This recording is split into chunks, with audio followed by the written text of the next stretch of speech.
There we go. Hold on a second. Move the camera. Or, sorry, the light. That's over there. Okay, that's good. Okay. Actually, that's a little loud for me.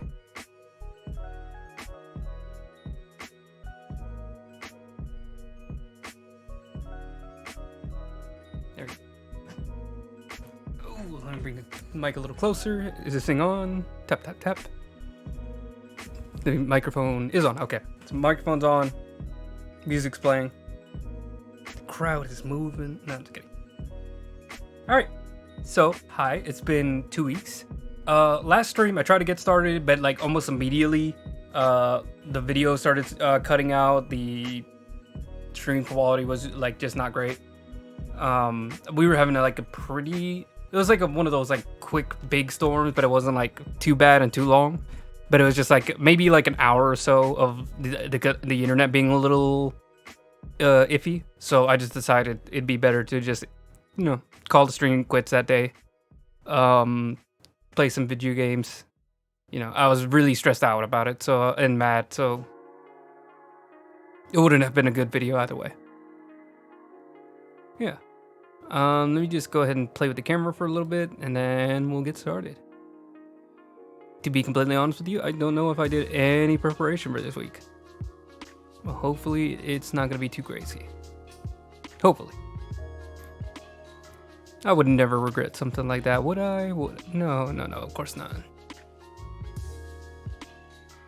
Sorry, just a little tweaking. That is definitely too bright. Bump up the contrast. Saturation, just a twinge. A little bit of sharpness. Play with the white balance. Just like that. I think that's good. Okay. So, over the past 2 weeks, I played a game called Hard Space Shipbreaker. I really enjoyed it. I got all the achievements. Everything was really fun. I did have to cheat a little bit because they have one of those things where there's 2 endings that you can choose and you get an achievement for each. So I just downloaded save file that speedrunners use to get to the last mission. That way I could just like go ahead straight into the last mission and just choose the other option. But yeah. There's a way to get it both on one playthrough, but I didn't know about it because I didn't want to look up any spoilers. I just wanted to play the game. Really fun game. It's like a 3D. If you played Space Engineers, it's that kind of like movement where you're twisting, you're orienting yourself. If you go too fast and don't stop, hit the brakes basically, your momentum is just gonna keep going because it's space. So there's nothing stopping you. So if you don't hit the brakes, then you're just gonna slam into the wall at full speed and just die. Or in this game, you break your helmet and then you have like 2 or 3 seconds to like buy a new one. So it's really fun. Taking apart the ships are like puzzles. Really good. I'd really recommend it. I have heard some of the people that played the beta weren't too into the final game. I think they had like little it's what usually happens with people that play betas and open and alphas of games, where they think the game's leading to one thing, and they get really hyped about it and get really into those expectations, and then like the game comes out and they went an entirely different direction. And the game alone is still solid. It's just not what the people were into, and they feel like they've been led astray, which I mean is reasonable. I wasn't there. But aside from that, I've also been playing a little game. You guys might have heard of it. Baldur's Gate 3. Yeah, that game is awesome. I usually stay away from like RPG games, like just traditional fantasy. Fantasy doesn't usually grab me, but I started to notice. Well, obviously there was a lot of hype about it, and then also, I don't know, something. I think it didn't seem like the what I usually expect from RPGs, which is like top-down gameplay, ability spam, Final Fantasy types. But this one felt really, really good. Or it seemed really different. And originally I thought it was Diablo, where I thought it was a Blizzard property, and that's why everybody was hyped about it, because, you know, like, it's a Blizzard property that people still like, kind of like how Diablo, even though, like, Blizzard clearly does not like their fans, people still had hopes for Diablo being solid, because, you know, they have to have at least one game that they do right, and that does not seem to be the case anymore. But anyways, once I figured out it was like actually like a smaller studio taking over, or that had the property, and everybody was getting into it, fantasy. Then I've also heard that it's like exactly like D&D, and yeah, literally the abilities are called the same thing, the mechanics are exactly identical. As a man who has no idea what Baldur's Gate is supposed to be, like, I immediately jumped into it and like knew exactly like how I wanted to build a character. Not exactly, there's small differences and little tweaks, and I don't usually use stuff like battle maps or like traditional placement, and, you know, like, the way that the DM rules mechanically is a lot less strict, but, you know, those little tweaks just make different abilities more useful. You know, abilities that I never looked at are now like suddenly super useful.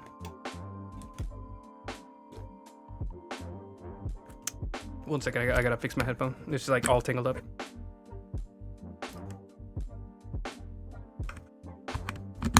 I don't know if that's screwed with anything. Okay, enough of me rambling. I'm a Baldur's Gate addict. I immediately downloaded a mod to like get all the followers at once.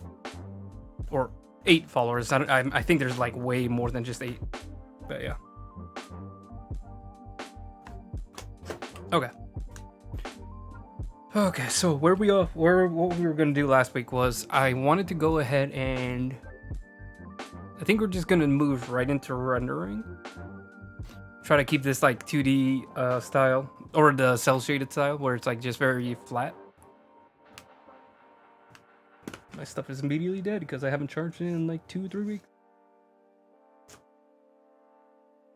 This drawing tablet I have is like an old version, so I actually have to charge it all the time.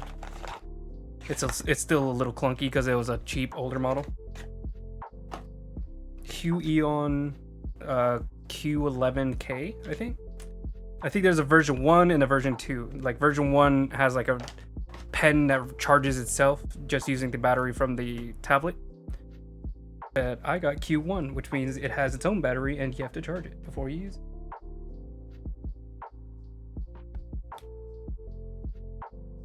There it is. But trying to draw with a pen that has a cord is very annoying. Okay.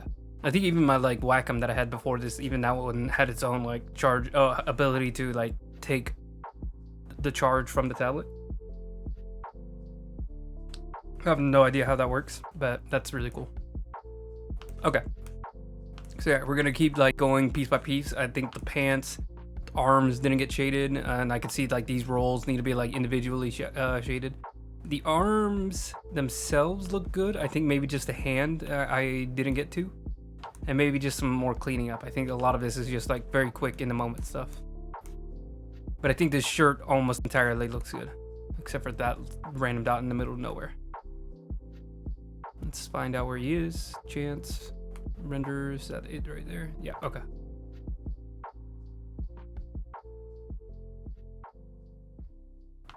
But yeah, I wanted to take some time to look at.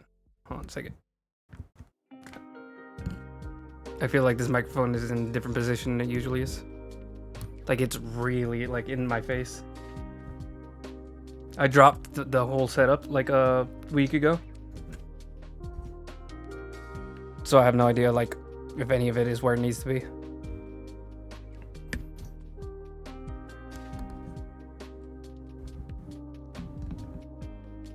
Last stream, I remember now that I did the flats, and I also added his suspenders. It's a very worthwhile stream. My friend was very happy with how he looks. I think she has a thing for dudes in suspenders. I'm not gonna look too much into it. I think that's fair. We'll have our things. But also, I hope so, because I think, like, in my head, like, I always have an idea that like my characters are like very attractive, You know, like I'm going for like charming, suave characters. But like I don't actually have that kind of confidence where I'm like, oh, for sure, like people are gonna love this thing. This is gonna go crazy. Usually I'm just like, oh, I hope people like this, or I hope this does anything for somebody. And then whenever somebody's like, oh my god, he's like really attractive, or like, oh my god, he's like really hot, I'm just like, oh, sweet, like that's what I was going for. I didn't realize it worked. I got them, the fools.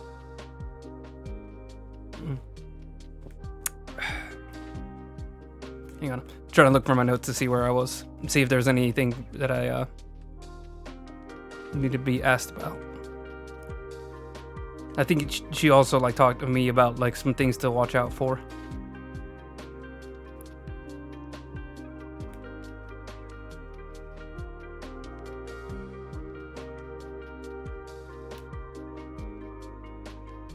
Let's see, still needs some tweaking. I think she was confused by how insanely huge his biceps are. And he legitimately, that is part of his design. Like he's a wolf, so I wanted that like long and powerful physique. I probably could have gone even crazier, but I think this is like within reason. Hang on. Sorry, I'm just gonna keep looking for a little bit.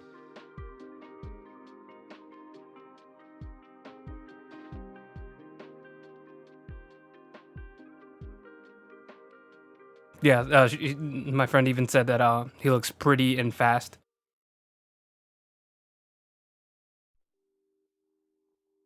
Wait, I don't know why I said pretty. I don't know. Wait, why did she say pretty?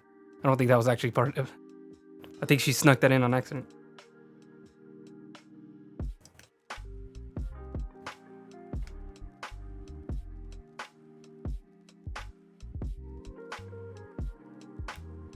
Okay. Yeah, no, there was nothing really to add there.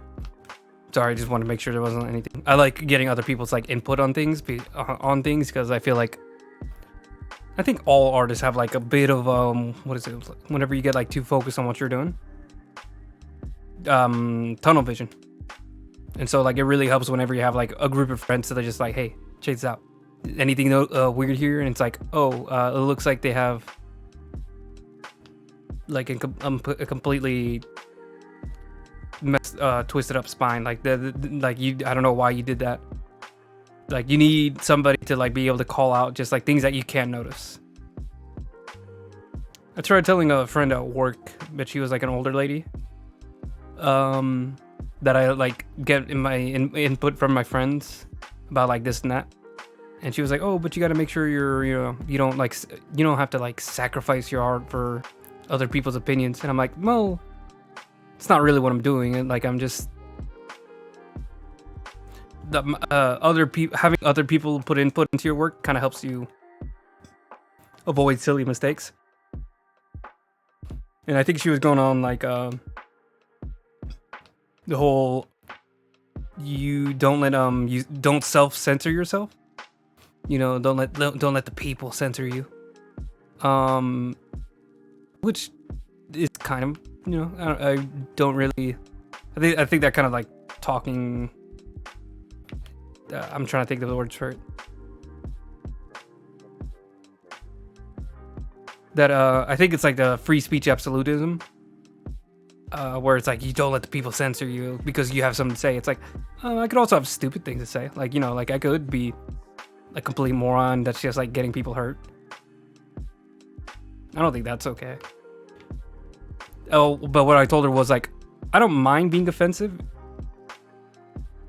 with my art, but I would prefer to be offensive when I mean to. Like like you need somebody like when it comes to like what is it? I don't know if it's like diversity officers or they're like people who like look at your work and will like point out things to you. Like I remember in the show Chernobyl on HBO, they had like actual people who lived through the Soviet Union to kind of like catch things to make things feel a little bit more authentic.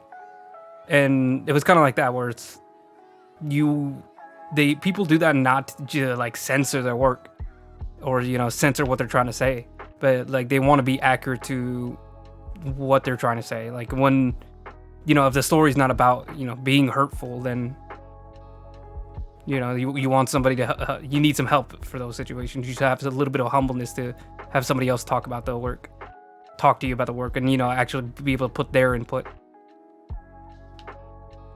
Like, I remember, I think I tried to write a story once. I didn't get longer than a page into it, of like someone in the military during like the invasion of Iraq. And then like pretty soon into it, I was like, I just don't have any context for like how any of this works. And I don't think it's gonna work. That was like way back when I was like 16, 15. And I was still, I like to write, but I'm not a very good writer. I get too self-critical, where I'm like, okay, like, I think my first few iterations of trying to write like fan fiction of stuff, like I would make such big glaring mistakes where it's like words would be spelled wrong and would be going on for like entire pages. And then I started, like, I got too like clouded where it's like every single time I would write something, I'd be like, yeah, but does anybody care about this? You know, does anybody want to read about this? Or, you know, like, is anything I'm saying even like that original? And I think it was just like me trying to write as somebody who's not that big of a fan of reading like traditional written stories. That's where the big like mistakes started to come in, where it's like, oh, I just have like no context for how to keep things succinct, how to write, how to plot out subjects that are, you know, well-rounded and, you know, feel unique. You know, I don't have to have like a super original thought about everything, but, you know, at least have a perspective that feels fresh enough,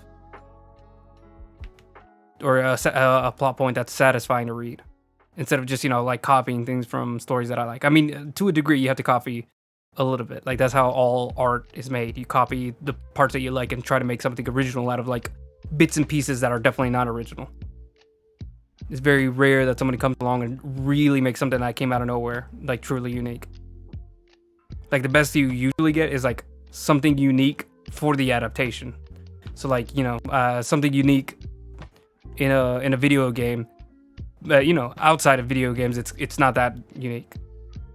Like, comic book movies are like entirely that, where it's like, oh my god, look how they got this actor to reprise his role, and he's like an actual guy that comes into this movie and then he'll pop into another movie. It's like, yeah, that's new for movies maybe, but, you know, in comic books, that's literally all the time. That's why they feel like worlds instead of universes, instead of just singular stories with nothing connecting them.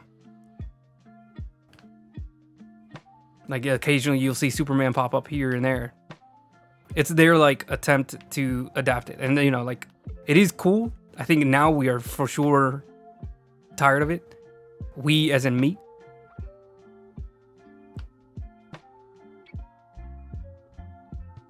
But I think that's fine too. Like, you know, like, I'm not a super Marvel hater. Like, I enjoyed Marvel during its height, I guess you could say. Like, you know, everything before Endgame.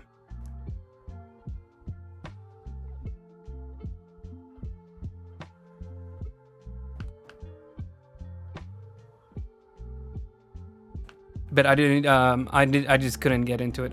That kind of, I think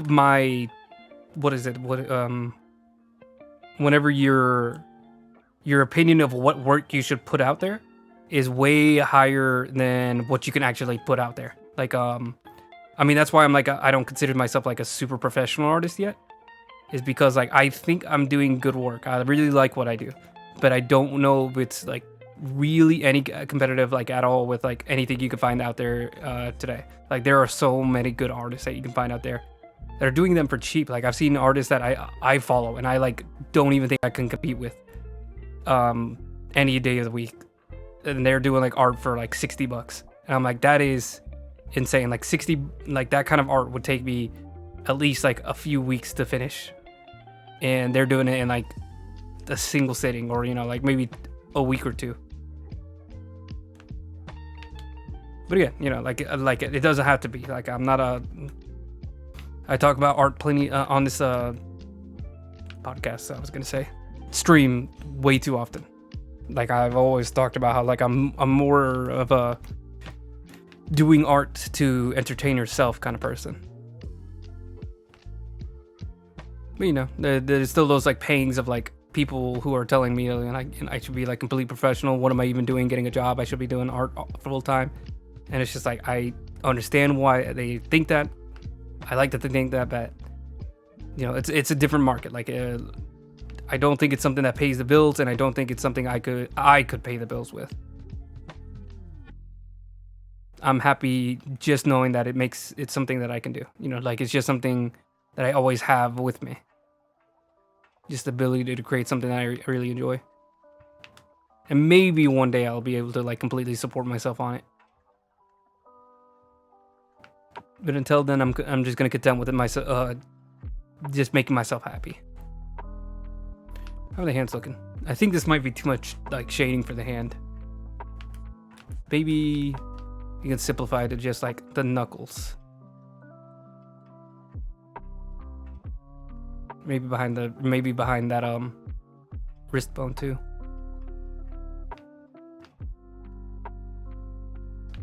I would have looked into the sun. I forgot I have a reference for this. So maybe like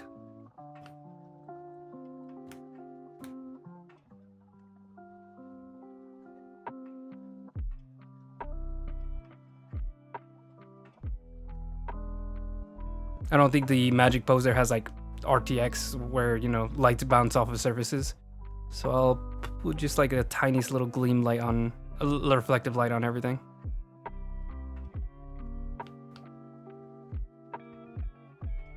Anyways, there was a point to all this and I forgot what it was. Oh, it was about my writing, I think. Was that what it was all about?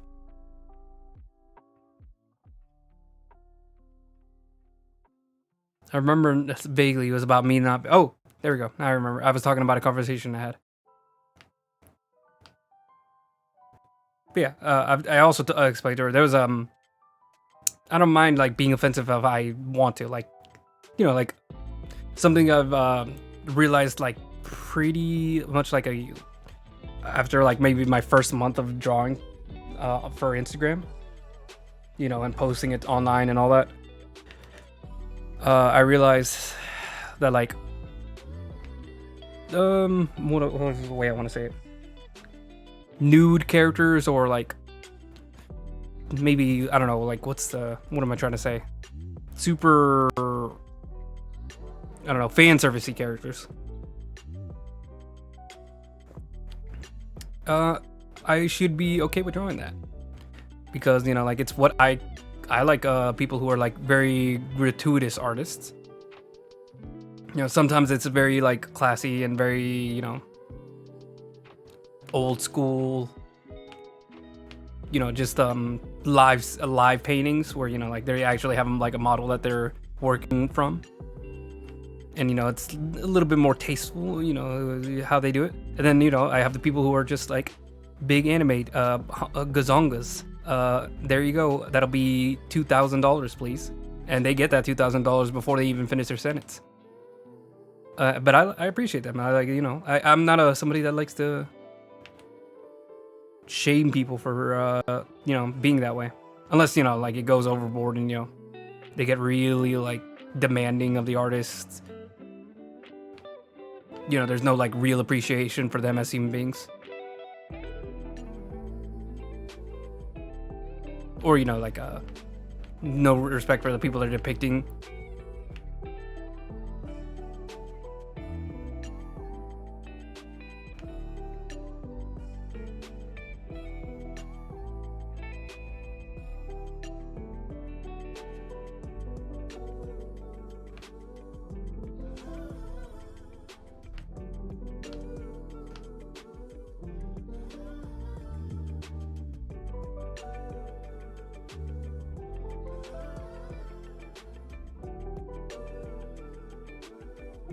Oh, sorry. I lost my train of thought. I keep losing my train of thought. I literally have like zero ability to stay on track. But yeah, once I kind of like realized that I was gonna be a little bit more comfortable with that. It's constantly like push and pull. Sometimes I like be afraid of it, and then like I'll remind myself, you know, make myself happy, and maybe people enjoy it, or maybe they'll call you a weirdo, and you're fine. Like I think like 2 weeks ago, I posted out of nowhere like a picture of a little chibi version of myself. Just kind of like losing it. Like I was just very sad. But a lot of my like emotions I like to put out on the paper because it just helps me get over the process a little bit more. It's kind of like me getting a little bit of control on my emotions by putting it on a paper. And people responded extremely well to it. Like that was a very popular picture. Just like a tiny little goofy cheapy version of me, being depressed until like their package comes in, because I am a filthy little consumer that enjoys when the Amazon package come in.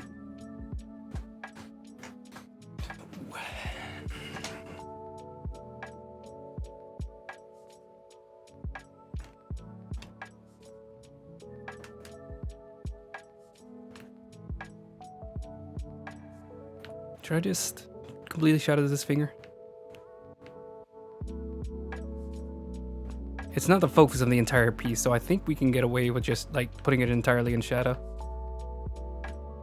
It looks a little funky.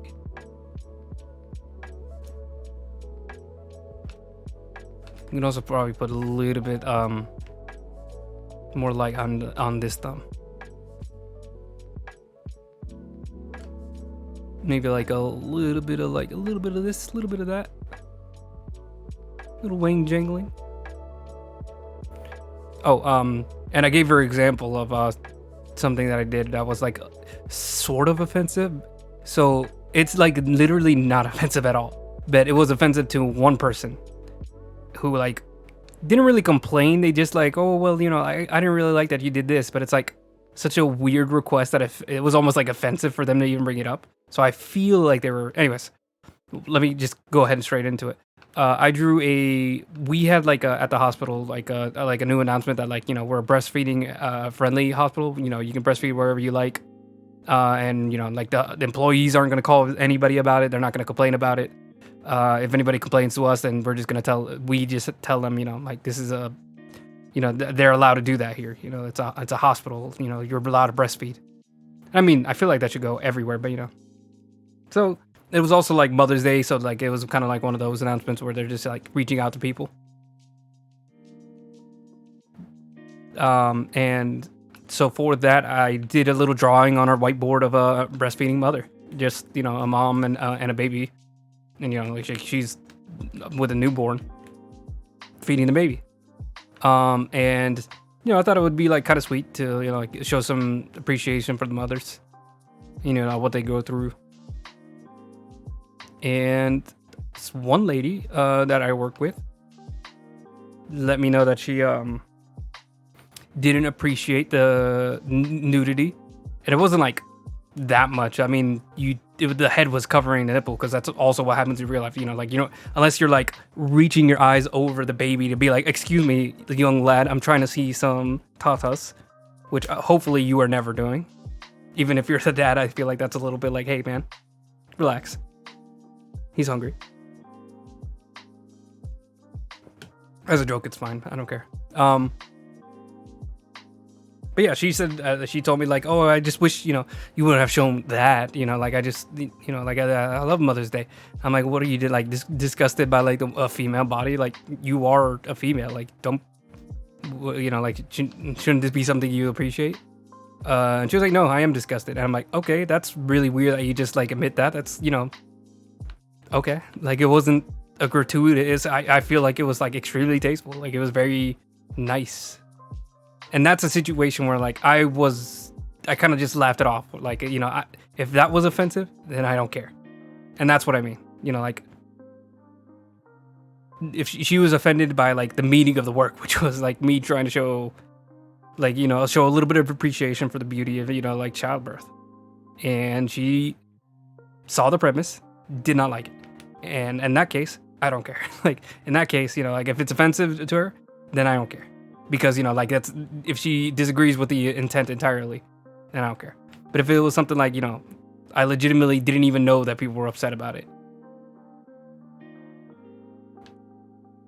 or like I drew somebody and like they felt like it was offensive to who they are or their culture or like their orientation. Now then that's a situation where I'm like, okay, like I didn't realize that this would be, or I thought I could like it would be fine, but like I can see why this is offensive to you. And it's like from there it's just like it depends on the situation, because like sometimes it's like, okay, this was entirely unintentional. I still feel like it can be interpreted without any of those that baggage, or I feel like that's such a abstract idea that it's not really good, that this might just be somebody unique, like they like some people are able to get offended by things that are so abstract that it's like I kind of don't see how you can even get there. Like something just like out of the blue, I'm just picking this out. If I were to draw an orc from Token, and like somebody pointed out, Tokens, Lord of the Rings, fantasy creatures have a little bit of like racialization to them. The dark one being the evil ones. The way that they're depicted, orcs and orogs are depicted, are like a little sussy. And somebody was like, you shouldn't like draw orcs because like it because of like the origin of it. I feel like that's like a situation where like some people might get upset by it, but if that's the case, I think it's fine. I think it's one that we can just like agree to disagree on, because I think it's like very obvious that like that's not the intention here, and they're such like well established characters that I don't think they're above criticism. If you want to just be like, could you make it like, I don't know, the nose 2% smaller or larger, or like the skin tone a slightly less exaggerated tone.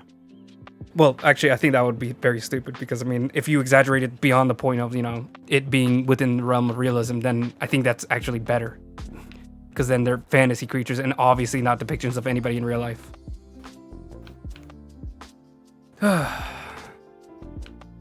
Yeah, it's just a case-by-case situation, I think. That's how I feel about it.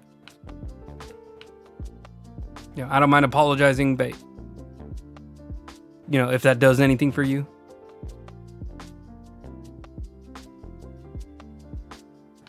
I don't think I'm going into things trying to hurt people. Except for maybe like bad people. Like if I show like something depicting landlords in a poor light, I'm not gonna be like, oh, I apologize, landlords. Oh, my dear sweets. How could I have done such a thing? Please don't raise my rent again. Yeah, in that case, yeah, I don't care. Or cops. not a big fan.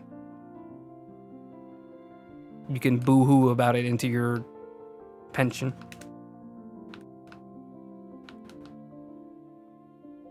And your free hot dogs and donuts.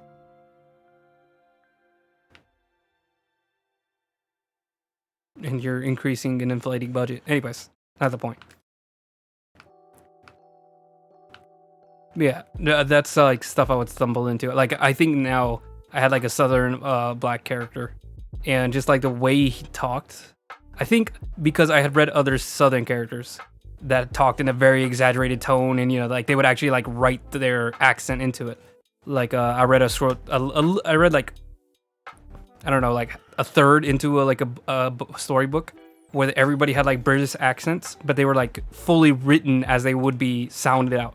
So like, A's would be dropped, or I's would be dropped, or R's would be dropped, and it would look like gobbledygook. Like it would not look like English, but if you sounded out the words as they were written, you could tell like, oh, they're just saying like can't, like instead of can't. But it would be like written in a way that's definitely not how it's supposed to be spelled. And so I like tried doing that, but I think now that I think back on it, like it was a black character who like didn't talk right, even though like all the characters around him talked correctly or properly, you could say. I think now that I look back at it, I'm like, ooh, yeah, maybe it's a good thing I didn't like release any of my fan fiction from then. I think it's good that stayed, fun little thing just for me that now I could look back on and just hope to evolve from. maybe I'm a little bit wiser, if I could be so bold. A morsel wiser, not a lot. Let me check these streams, make sure none of it's dropping. Ooh, we did drop a little bit.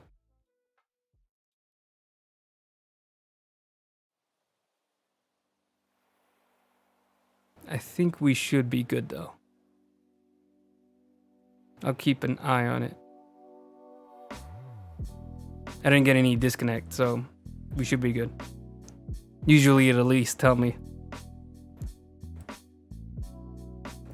I think we got some drop frames, but no like full disconnect.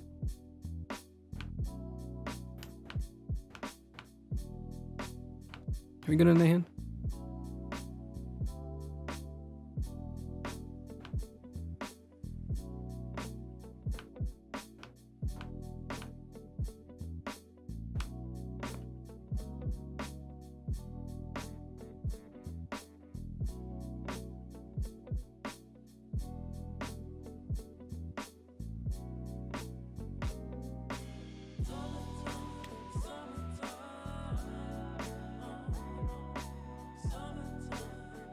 We're just like, sorry, I'm just switching back to what I was previously talking about.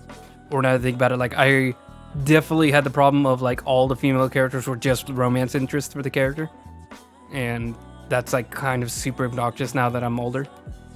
Like I can tell, like even stories that I like The Girl with the Dragon Tattoo is a series that I really love, but even in that story, I'm noticing not every character, but like too many characters are just like really like upfront sexually interested in the main character, and it's like it's interesting because like the character is like kind of polyamorous, you know, he's you know, like completely okay with having multiple partners, and his partners having multiple partners, which I think is unique. Like I don't read too many stories where that's just like a thing, you know, in the background that's not super weird, you know, like it's just like a thing that the character just so happens to be.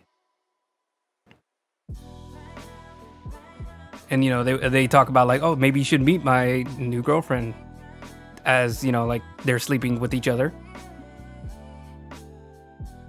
Which is, you know, not something I've, you know, experienced, but I do think it's interesting. I like the idea of it. But sorry, I missed my point. I like I think it does get like a little obnoxious. Like maybe, I think like the third romantic partner the character has, I'm like, okay, I get it. He's like a moderately attractive middle-aged man. Like you don't need to have like another character just like casually be having flings with him. Or I think even in like the second book, like one of the previous characters from the story comes back into the story, and it's like, oh yeah, they've been together in their off time, and I'm like, why? Like, I mean, fine, but the character already had their story. Like, they're gone. They should be, like, retiring for the story and just, like, now in the background. And every now and again, we refer to them. Not now, like, a new romantic interest for the character. But I am also guilty of such things. But that's, like, a tiny little criticism of the Girl with the Dragon Tattoo series. Like, those stories are still fantastic. It's just, like, something, like, kind of, like, nudging in the back of my head, like, again, he's gonna another one. It's like every female character that's like within their mid or late 20s to 30s to 40s to 50s is like immediately I'm just like, okay, please just please don't be involved with the main character. Like I'm begging you, just be professional for once. He's literally a reporter. Why does everybody care?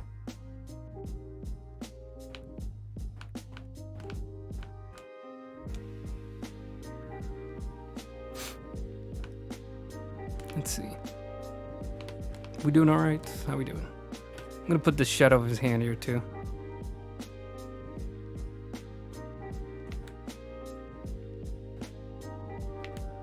By the way, great series, great movies.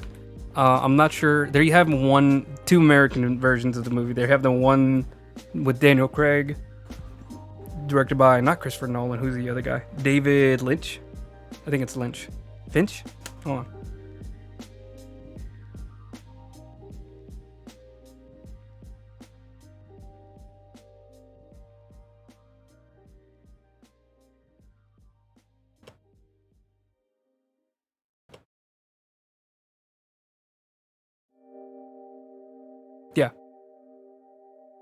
David Fincher. Wait, is that the same guy? Yeah, it is David Fincher. That's the guy that makes all those like really good movies. I forgot my train of thought. Oh yeah, so that movie is really good, although it is like a solo movie. And then I think there's another American one that was like written off the second trilogy of the books, because the first trilogy was written by Stieg Larsson. Let me double check that, so I don't say something stupid again.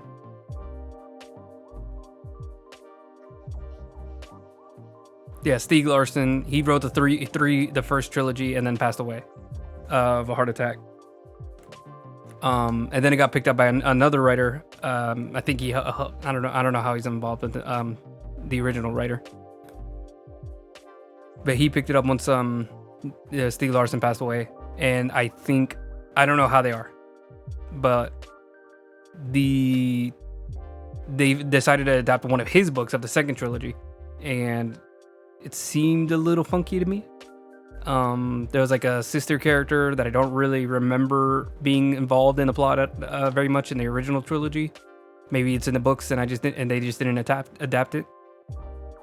But I saw the trailer for it and I was like, I'm gonna skip that one. As much as I love the trilogy, I was just not feeling it.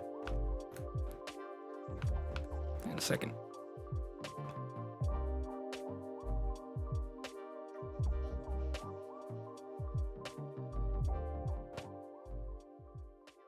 Trying to think how I'm gonna do the fingers.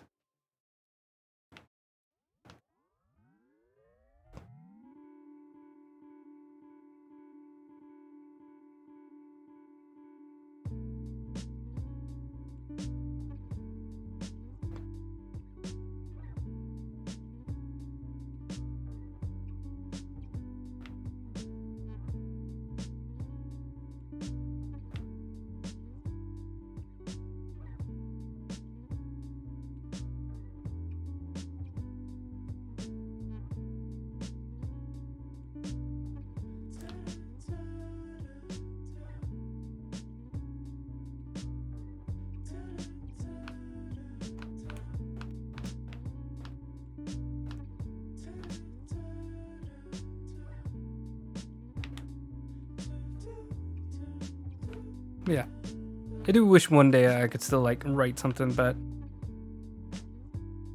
it's hard to have multiple outlets and give them all the focus that they need. Like, I love my art and I think that's what I'm gonna stick with. But maybe one day whenever I feel like a little bit more confident in my work, I can like move on to like trying other things. Like, I've even considered like maybe getting one day into music. Just because like I have such an admiration for music and like all these like different genres. I think I would do something I don't know, kind of like this. I think it's kind of like chill hop. Maybe even like mix a little bit of like UK inspired dub, because I really do like dub. I think dub, like, specifically to me, I feel like that's like something I would like to channel, like that feel and that like emotion. But that's also just something I know would take like so much time and effort to really like get a handle on, that it would like absolutely take away from my art. Like, there's still so much for me to learn as far as art, that like I think like if I just like switched over to, I don't know, trying to be a music producer, like it would suffer. Like, if I have to choose one creative outlet that I carry with me, or that I focus on, it's always gonna be a drawing, because that's what I've done since I was, like in preschool. It means too much to me to like let it go, or like even consider like letting it go.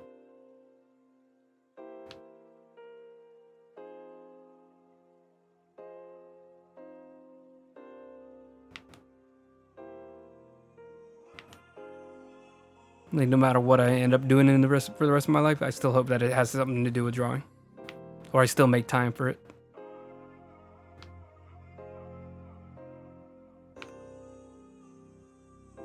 I'm noticing the pants are a little bit too much focus. How do they look on here? So a pretty thick border here. Yeah, and it's kind of already got that going.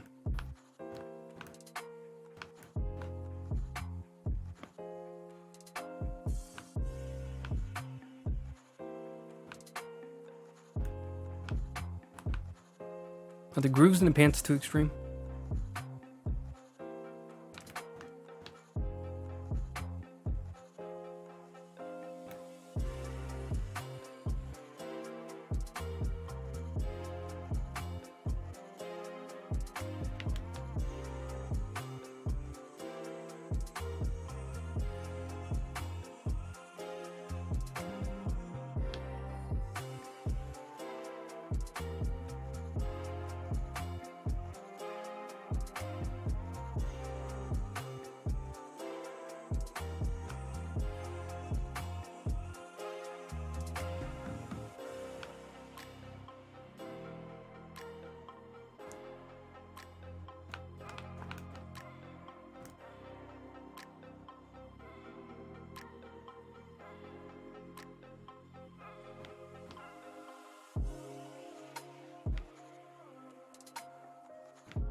Oh.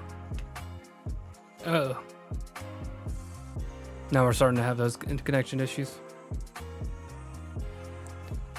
It disconnected for like a second and then reconnected, but I'm getting really worried because that's not at all what I want to happen. Not sure why the connection's been so spotty this past week or two. I know last time it was because of a storm, but there's like nothing going on with the weather right now. So it has like no reason to act this obnoxious.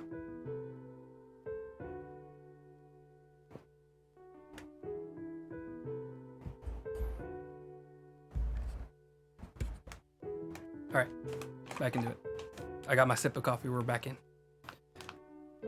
I forgot to tell my friends I'm streaming today, but it's already like an hour in. I'll be alright. How does the other hand look? So there's a little bit of shadow here. Oh, here. Maybe a little bit on the wrist. A little bit here.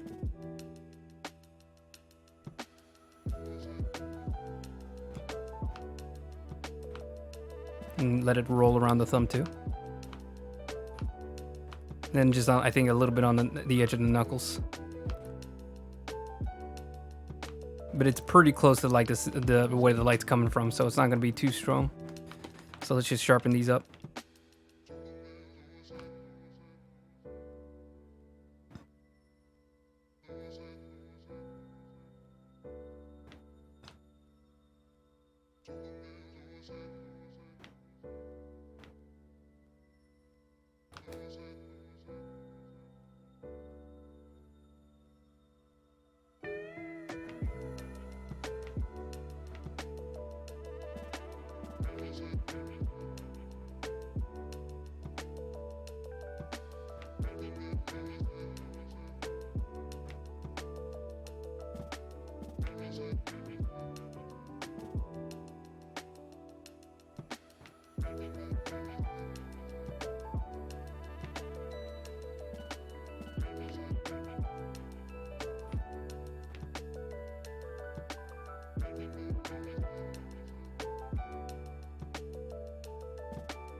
I think that's good. Maybe just like connect this. You go ahead and like edge out this too.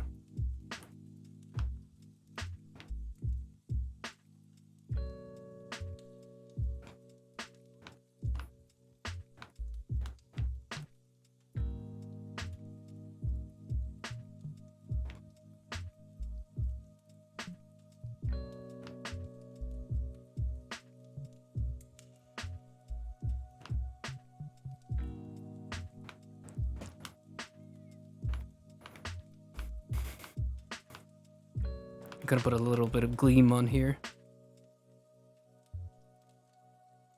I said a little bit of gleam.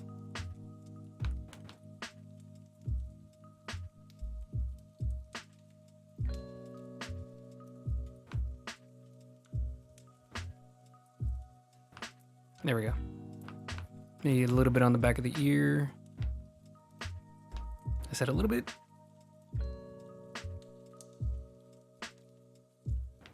Just gonna cut it there, just on the lobes.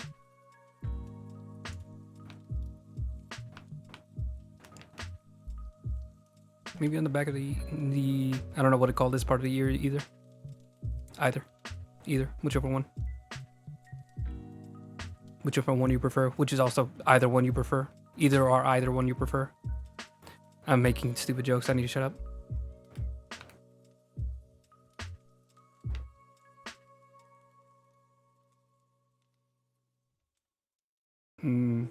Interesting. Just experimenting.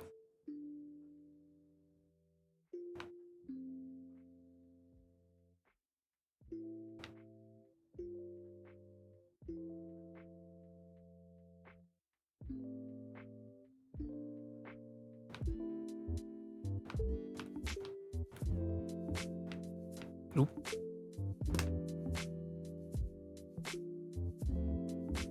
Not sure what just happened there. There, please. There we go.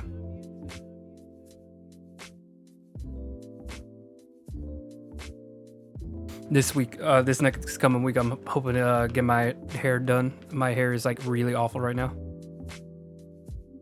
Also, Taiki, just gonna go and put it out there. I think I'm going bald. I think it's coming like really fast or soon. I would say like within the next year, maybe 2, if I'm lucky. And I'm trying not to freak out about it. I'm okay. I'm okay. I've seen a lot of people that I think are like decently attractive that like I've noticed like, oh wait a second, they actually have like a pretty bad hairline too. But you know, they just carry themselves well with it. Like they just rock it.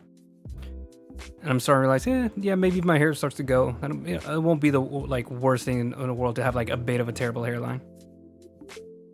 Like it's already pretty bad. And if it gets worse, yeah, it's fine. I think just once it gets like to a point, I'll have to deal with it. But like, I'm not gonna doomsay right now and just be like, all right, I think now is the time to cut it off. Like I think right now we're okay. We're okay. Everything's good, but it's there. You know, like it's coming.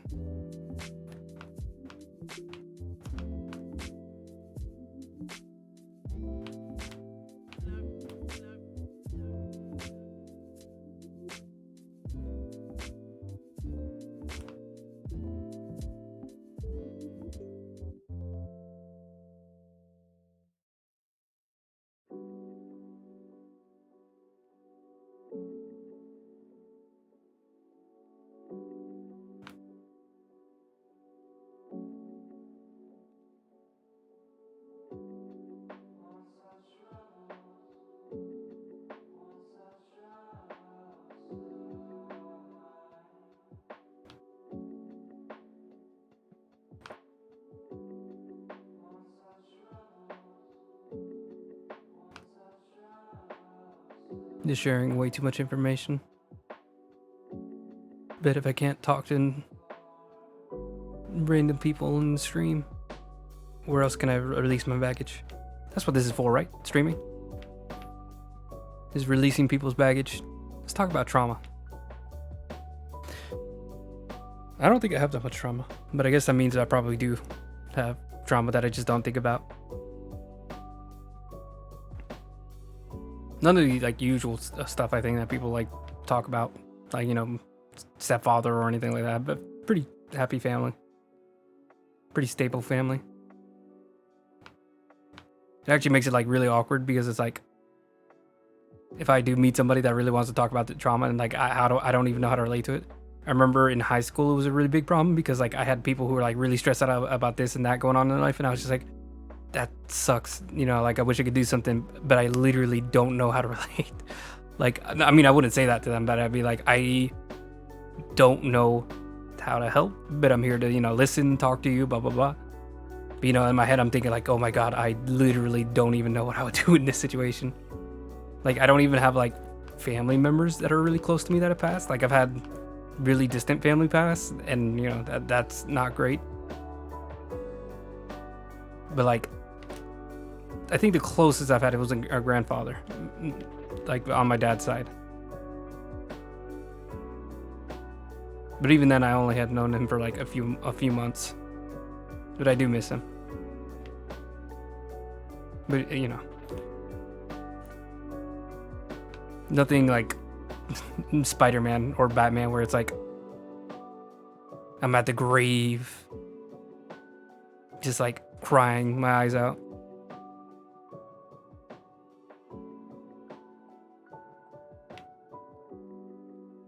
I guess not a lot of people really do that. I know that's like a very exaggerated like form, but I mean, like, even just like having a grave to visit, I don't even know if like there's something I do about that, or you know, like something my family has for that. We're not a big funeral or grave kind of people, or at least my close family. Like, we've already talked about like what we would do.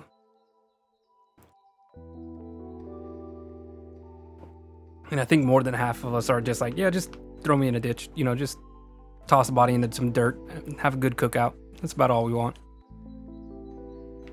Just enjoy the grill. I'm gonna join the great grill beyond. Don't even worry about me. Where I'm going, there's gonna be grilling every day. No more women to worry about. No more nagging wife telling you can't grill out because it's gonna storm soon. There's no storm coming. It's just grill day every day.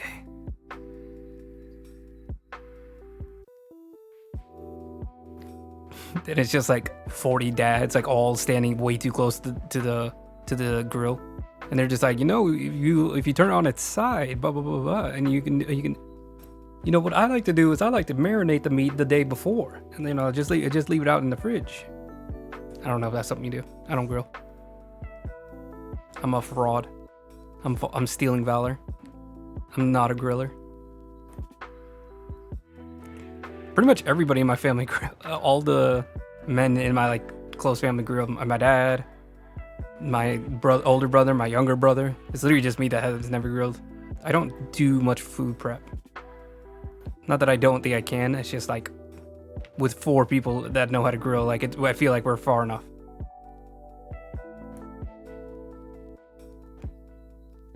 It's the same whenever it comes to like organizing any like travel plans. If there's already like 3 or 4 people that are like looking up all the places they could go and, you know, setting up what time and where we're going in the hotel, I feel like I should just take a seat. Cause like, granted, I am being lazy and just like soaking up all the good stuff that they're preparing. But, you know, like it legit would be a problem if I like was jumping in and be like, no, I don't want to do this. I want to do this. Or, you know, here's this other place that I found that's gonna be way better than what you came up with. Or like, I actually think we should do this instead of this. It's like, actually, how about I just shut up and just enjoy myself and just have a good time with everybody here. When time comes and, you know, like there's only like me and maybe one other person planning, then I can jump in and I can still do it just fine. And I mean, in my groups, usually people don't want to do what I want to do. So I travel alone often, like just on my own. Like I've gone to a con on my own. I go to like concerts on my own. Because, you know, then I don't have to worry about like worrying about like if somebody else is enjoying themselves. It's just me. Like I went to Death Grips. Nobody in my house enjoys Death Grips except me. My younger brother kind of likes them. but it's mostly just me that's like super into it. And I had a fantastic time. They were at the Ritz in Raleigh. The Ritz is awesome, mainly because of one thing. It was a standing room, but they had a second floor where you can buy seats and you can upgrade while you're there. So immediately I was like, okay, I think it was like $50 and I can sit above everybody and actually see the people that I'm at the concert for. And I don't get moshed whenever I'm not intending to, because I'm a short person and I don't like getting kicked over, because moshing is not really my vibe. I'm barely even an outside person. So being pushed around does not sound fun. As much like, I do love moshing, but I just wish that people who like didn't want to mosh had a better way of avoiding a mosh or the crowd crush. But I know plenty of people who would argue just like, that's the point. You're there for the concert, you know. But in my opinion, I'm there to listen to the music and have a good time and maybe meet people, not, you know, get pushed over. Like that's not what I'm there for. Like it's hard for me to enjoy the performance if, you know, like I'm also having to watch out for hands and, you know, people getting pushed over and being ready for the next like charge. That's not fun for me. Like I remember I went to Polyphia and there were people straight up like charging from all the way in the back, just charging towards the front, pushing everybody out of the way, just like they're freaking linebackers. And that was extremely frustrating. Just all of a sudden you're listening to music, trying to like watch over shoulders, being like, oh my God, like they're going crazy. And then all of a sudden some random guy behind you just shoves you inside. You drop all your stuff that you're holding. You have to pick it up, and you know, now you're worried about like bumping into other people. You're trying to see who bumped you, but they're already long gone. There were people like throwing beers, and I saw them like slam into other people's faces. I think everybody's in agreement that that's bad, but that's also just like, I think a side effect of like just having this like, oh yeah, we're gonna thrash about and just do whatever we want. It's like, okay, this is where people let loose. I know people need that, but like, if there could be like a morsel of control, just like a little bit of like having a non-mosh area. I think I've seen stuff like that, not necessarily like a non-mosh area, but like I've seen people at like huge like Lollapalooza type concerts, and they'll have like giant signs that say like, you know, I don't know, medicine here, or I can't think of what I saw, maybe water here, and it's like a guy with a cooler on his back.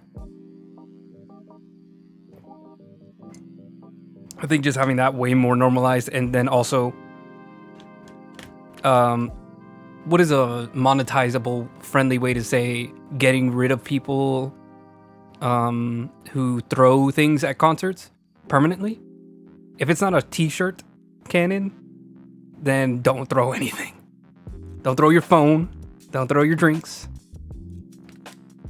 Maybe if the person who's at the concert, the performer asks you to, then you can, but like even then I wouldn't, because I know some artists are a little bit susceptible to like trying to go crazy at a concert. I mean, Travis Scott is the one everybody knows, where he's like, oh, you know, F the security team, just go crazy, blah blah blah, and it's like, okay, I understand that, you know, like you're just having fun, but there are people who are paid there, and you just, you know, made an open season on them.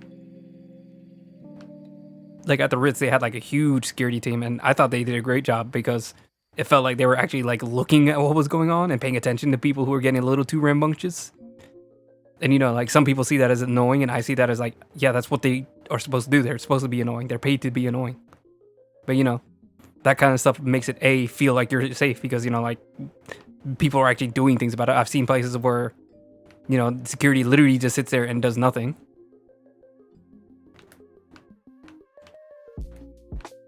Anyways, this was a huge rant about concerts and me being a loner type. It's my introvert getting mad at extroverts hour. That's what this is. Me whining about extroverts.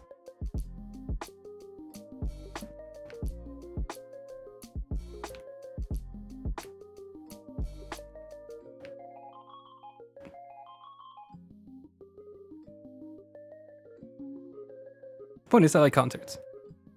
I think the next one I go to is the Joji concert, which is in October or November, one or the other. I have to double check. And I'm really excited for that because, A, you already know, I've been rocking with Joji since he was since Medicine, if anybody knows that track. Since, you know, Pink Eye.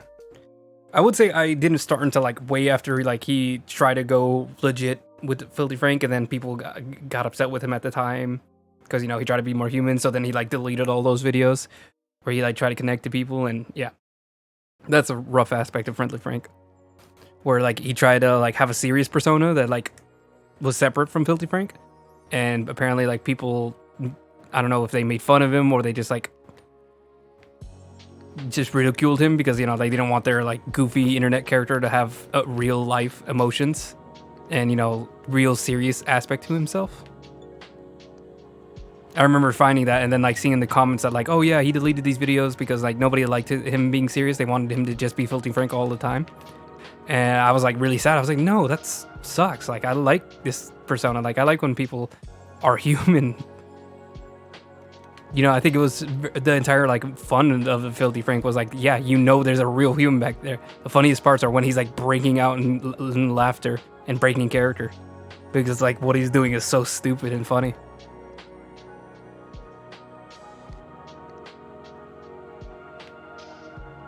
Oh, sorry, I got distracted. Yeah, next one is Joji, and yeah, I'm gonna enjoy that.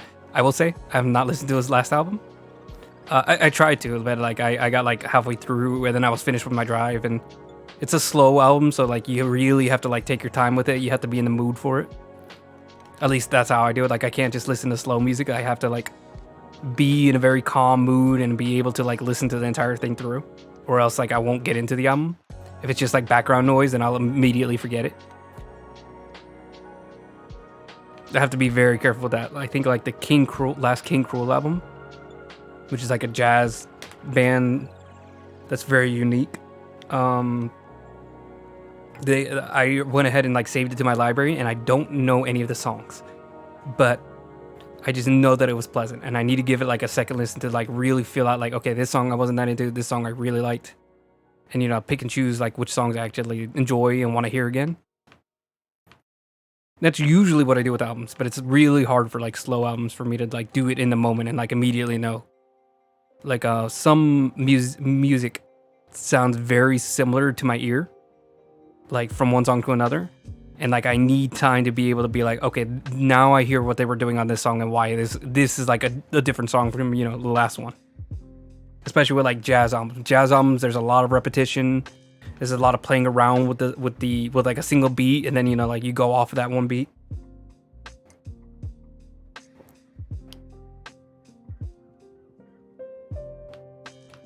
Like Thelonious Monk, he has a dun dun dun dun dun dun dun. But it's like, how does he riff on that? You know,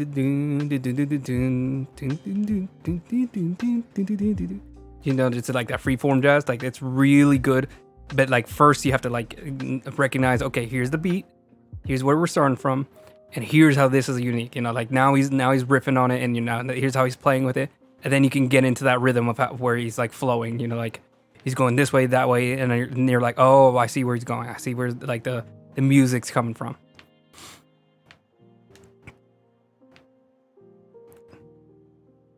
But, you know, like if you're not focused, then you kind of just like can't tell. You're just like, oh, they all kind of sounded the same to me. I had that issue with like Gojiro's last album. At first, I wasn't too into it. I recognized one song, and then I was like, all the other ones, just don't. They sound the same to me. That's not even a slow album. That's like a metal album. But then after like I gave it like a more focused listen, and I had more time to appreciate it, then I was like, well, actually, you know what? There's at least like half the album that I missed. That was just like really like unique songs through and through. It also had to do with like the fact that I really enjoyed their concert with Lorna Shore and Megadeth. Was it Megadeth? I think it's Megadeth. Let me double check that. I think it's Mega Monsters Tour. Mastodon. That makes more sense. By the way, I think they're still doing that concert. The Mega Monsters, it's like round 2 now. So they're going like back to a bunch of different cities they missed, not including North Carolina. Very sad. Absolutely recommend that concert. Lorna Shorn is like, I feel like face melting is used really often in metal, but God, just like they blast those drums, they're blasting that guitar, or the singing is just so intense. The shrieking, just everything is so incredible with Lorna Shorn. Just like one of the better openers I've heard personally. Mastodon was really dope. Like they have their obvious bangers. They have songs where they're trying something different, but you know, like they got a good, solid, consistent sound. You know, like again, it's probably that issue where like I'm not paying too much attention because I don't like give it like my full focus to like be able to pick out which song is it like different from the other. And then Gojira came on and it was just like insane. Like it was oh my God. Their English isn't even that good from what I heard, because they like had moments where they stopped and were just like talking, and eventually like one of the drummer just like started holding signs in English, and I'm just like, this is incredible. Like these are just incredible musicians, incredible. All three bands were just killing it. Is there a reason I brought them up? I don't know. Oh yeah, sorry. Joji, soft album. I need to finally listen to Smithereens. I do love Joji. And I'm just proud of my boy. I'm proud of my man. He made it out of the memes. It's really funny when you see like people who don't know about Filthy Frank find out about it. I think like there's a video of like the girl who's like 14 and like his older brother shows him her Filthy Frank because she's like a huge Joji fan and has no idea about Filthy Frank. And she was just like so confused because it's not the same person at that point. I mean, Filthy Frank was never real. I mean, that's, you know. Don't know if you know this, but he was a character. He was a caricature even. It's like that bit in Aton Shay's Checkmate Lincoln Heights. Of course not. I'm a cartoon character. Who would take me seriously? Or something like that. I think I butchered that.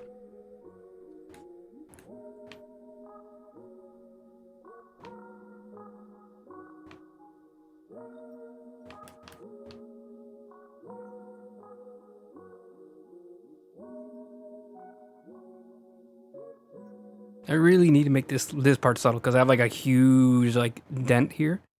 Because you know, like I don't want to like emphasize the crotch too much. I think I should probably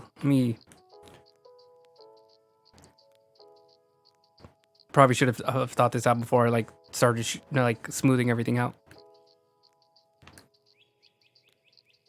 I think here is good, like this line being thick here.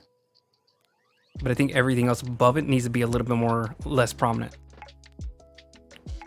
because then it's gonna make it look like really extreme. Maybe a little higher, because it looks like he's packing way too much heat. He's packing like weapons of mass destruction down here, and that's not the point. Don't you worry about what he's working with down there. You little weirdos. You little freaks.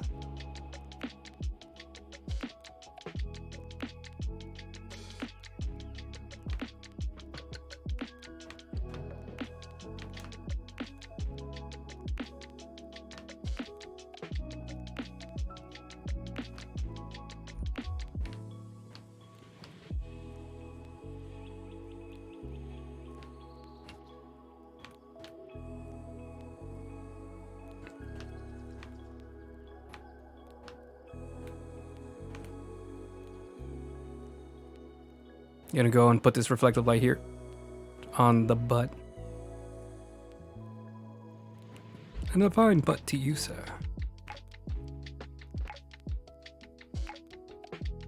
Boy packing yams back here. I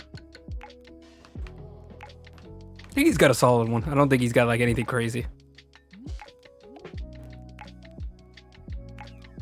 He's not cheeked up. But he's got, you know, he doesn't have nothing. You know, he's got muscle.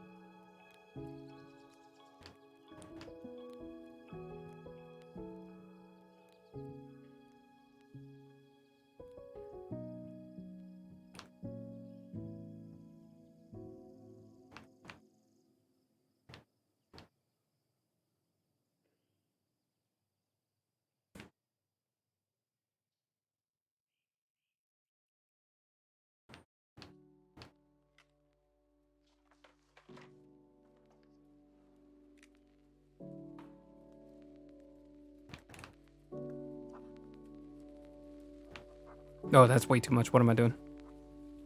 I think maybe at best I can put like a little bit of a reflective light on here. Just a tiny little bit, but nothing too crazy. Just like that. Maybe like the pocket's a little loose up there, because, you know, that's where you start reaching through. Ooh. Oh, my neck, my back. And my glutes. Ooh.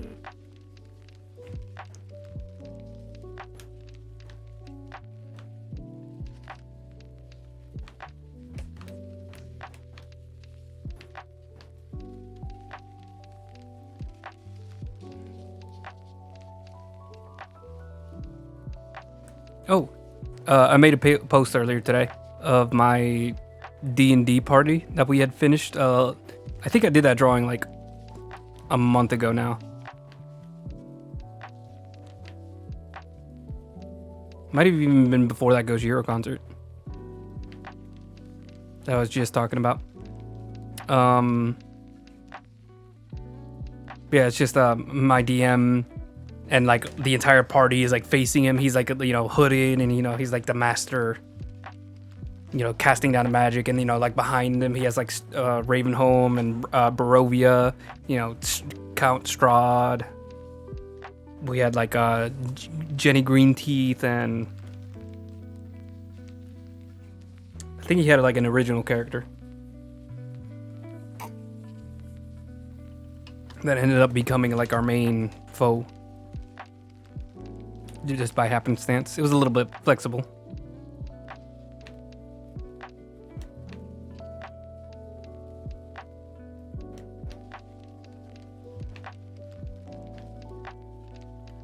This song's nice. Just soft enough, just got a little bit of rhythm to it. But it's not like completely sleepy. It could be a little sleepy depending on the mood, but I think it's just barely above that. That's always what I like. Whenever like I can tell like a song just has enough going on that it doesn't like put me to sleep. Because sometimes I hear a song and I'm like, I wish this song is almost good. Like, you know, it's got like a nice rhythm, but it just doesn't have like, maybe the drums are a little bit too washed out, and like there's not enough to just keep it awake. Maybe the bass doesn't hit, is like a little bit too soft, and like it doesn't, you know, like snap you out of like the rhythm enough. Like enough to like cruise and bob your head, but like not, you know, not going crazy that like, okay, like it's like legitimately hard and distracting to like not hear this out when you don't want to, you know, like if you want something like to tune out to, like this midpoint of, you know, relaxing but not sleepy, you know, like just that push and pull, like chill hop. I think is like a really good combination of the two, where it's like there's enough rhythm, enough, you know, drum going on that, you know, like it keeps you awake, but, you know, like overall it still knows how to like stay in the background and just relax, just chill. I think we can leave that there because it doesn't look like there's too much shadow hitting this leg. It's just a crease. Oh my goodness, why did you do that? Stop moving the camera. Stop moving the camera. How do I want to do this? This like transition. Do I want it like a sharp transition, or do I want it more subtle?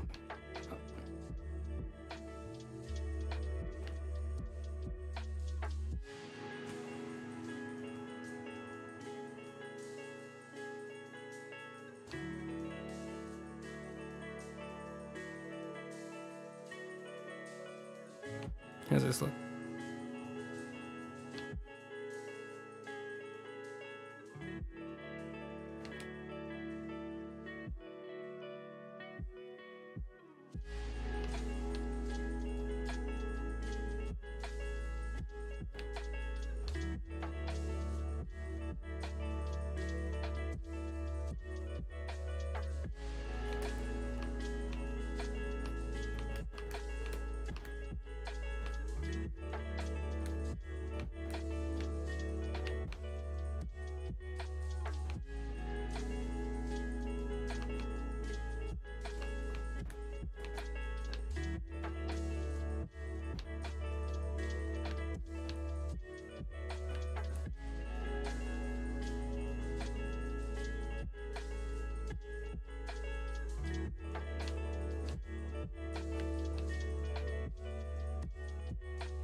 Oh, sorry, I popped that directly into the microphone. Okay, let's see. Does this crouch look weird at all? That's basically like 90% of my concern at this point, just making sure his crotch isn't like super hyper focused. Let me take down the reference. Let me take down everything if I can. Can I take it out in the background? Perfect. Okay. And take out the guy. Just focus on this real quick. I think maybe the forearm on the front, on the, his right, our left, is looking a little funky.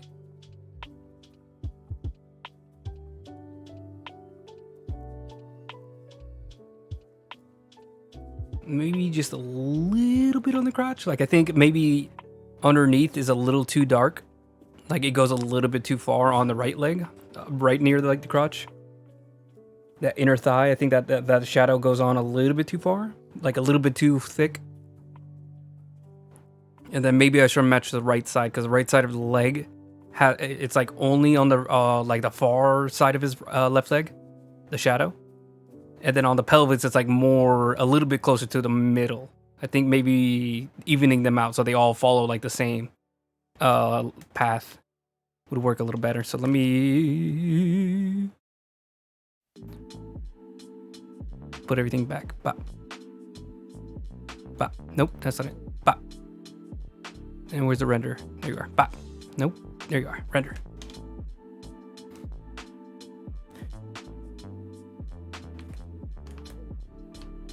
So let's do this because this is probably going to be the easiest one. Nope.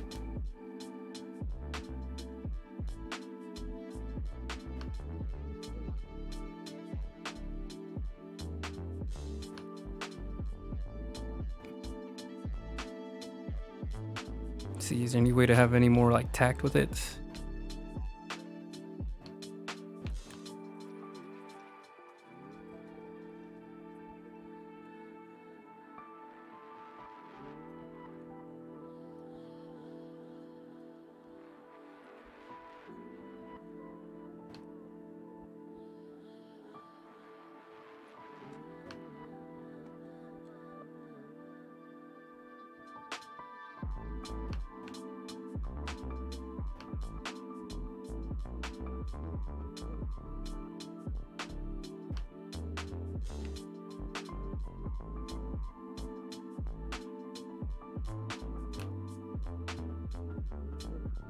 One second.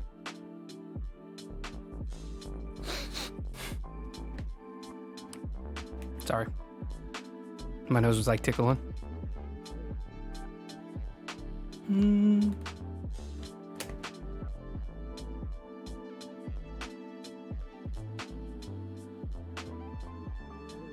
Is it loading?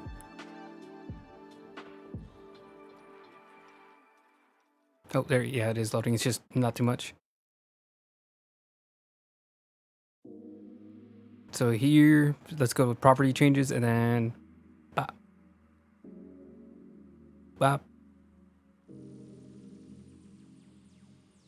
Bop.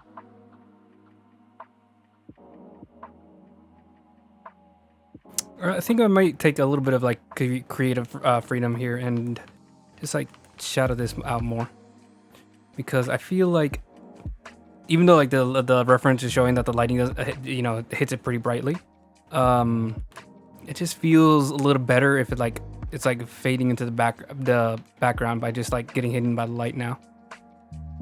Like it could still have like just a little bit of light, but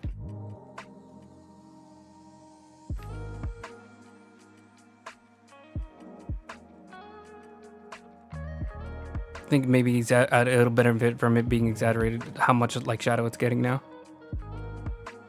Almost like it's getting consumed by the inky mass of shadows.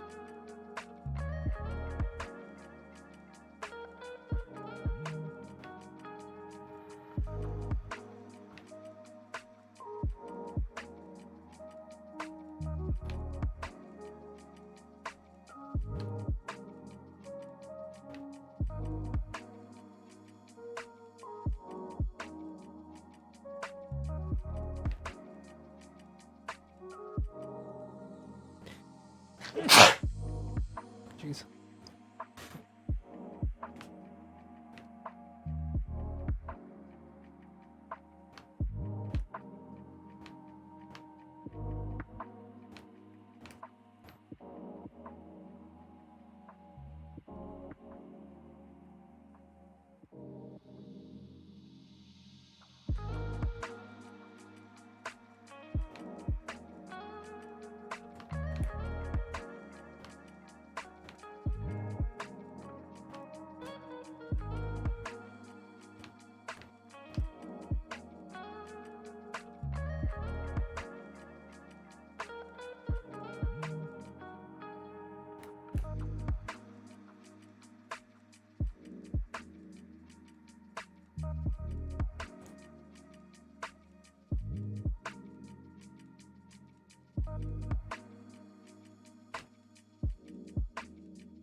All right, so this is gonna be before, right here,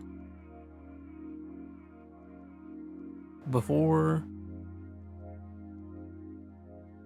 after. Let me Control C. Hopefully this doesn't break anything. Control V.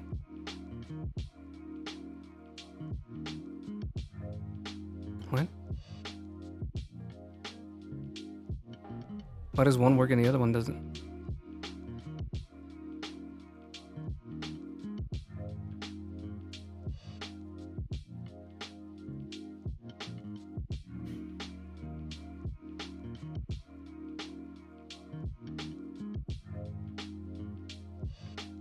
Hello?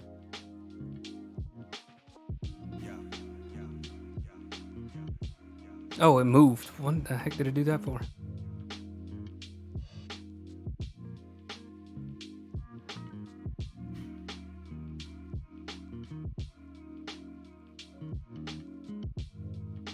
Sorry, I'm getting annoyed. That thing's like acting up. I'm gonna go back and do it again.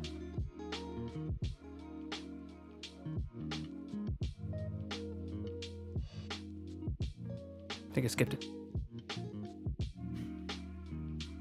There it is. Control Z. Careful, careful. Control V.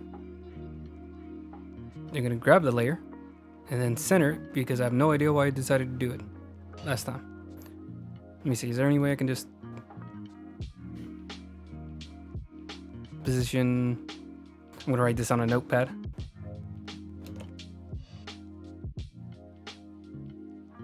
Oh, it just opened everything again. That was an accident.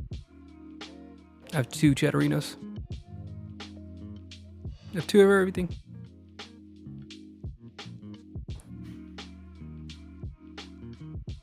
I clicked the wrong button.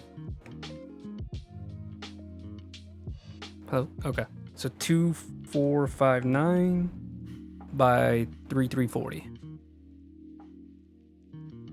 Is that the original? Yeah, that's the original. Then the before 24593. Wait, hold on. What are you? Oh, 2306 3021. That's the actual one we're going for. 2306 3021. And then we're gonna grab the other one. And then we're gonna change the placement 2306. You can see me typing on the bottom, on the mid right. 3021, 3021. There we go. Pixel perfect.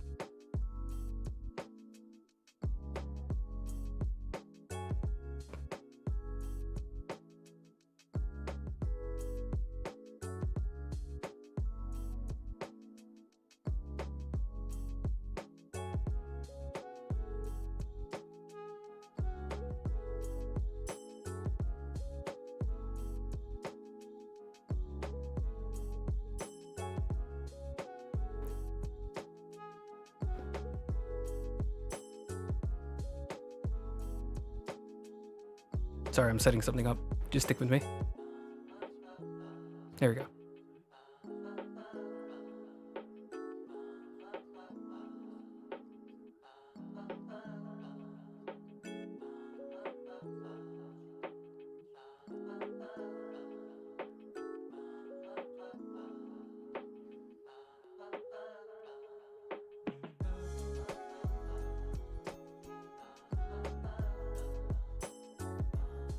Okay, that did nothing. Great. Trying to avoid it to see if there's a way to compare these two really easily. Hang on, let's do this. Control C, delete, Control V. Okay, we're almost there. And this, I'm gonna take the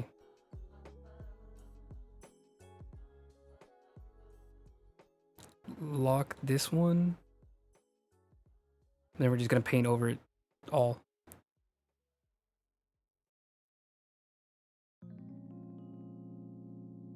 It's not doing anything. Why?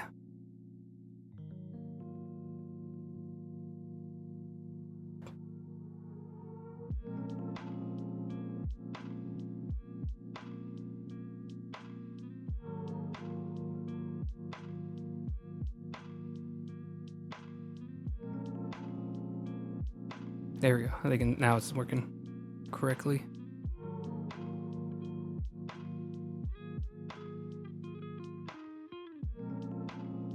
No, hold on. Bleh.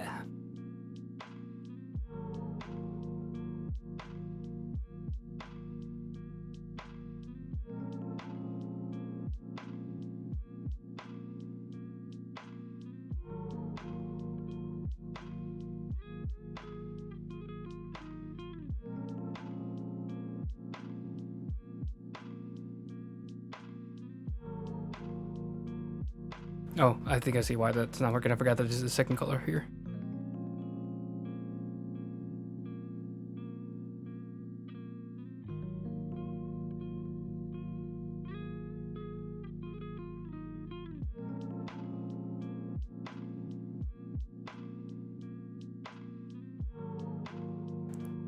Wait a second, will this just...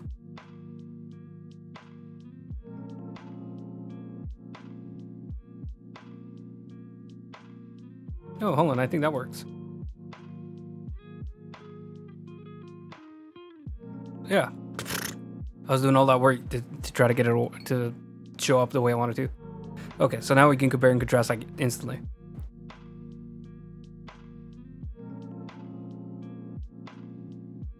Maybe it should be sharper on the bottom.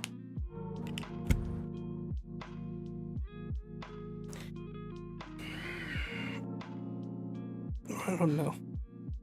Like the shape of the thigh should be like very round.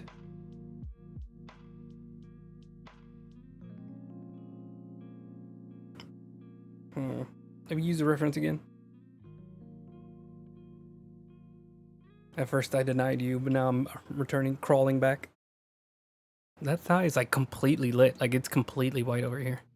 But something about that just feels wrong.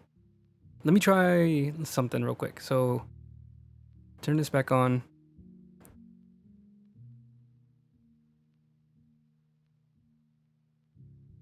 But let me also include...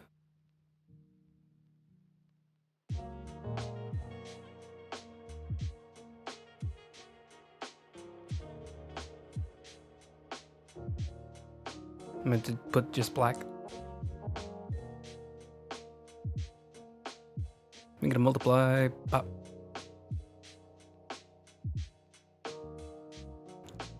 Yeah, hold on. I think that works. How far can we go up, actually? That was an accident.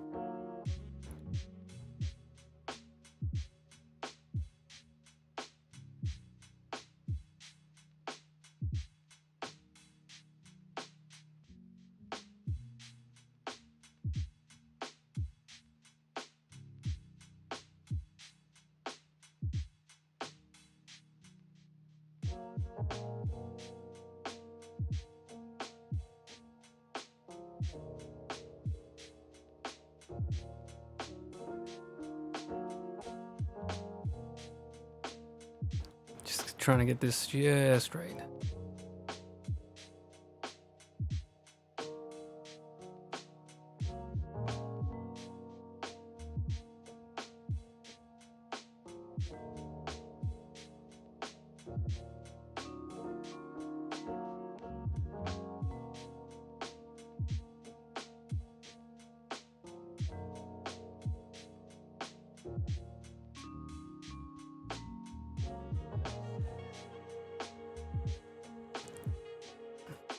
I think that's the one.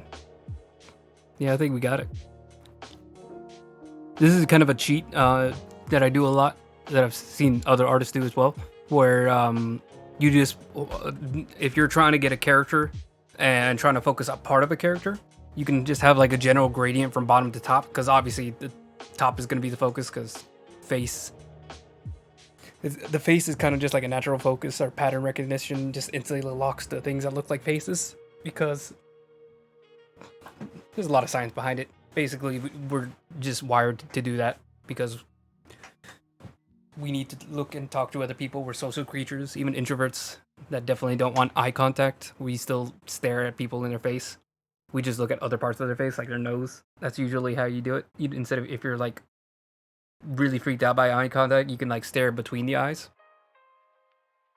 That way you don't look like that way you don't actually have to like see their eyes. It's kind of just more in the peripheral.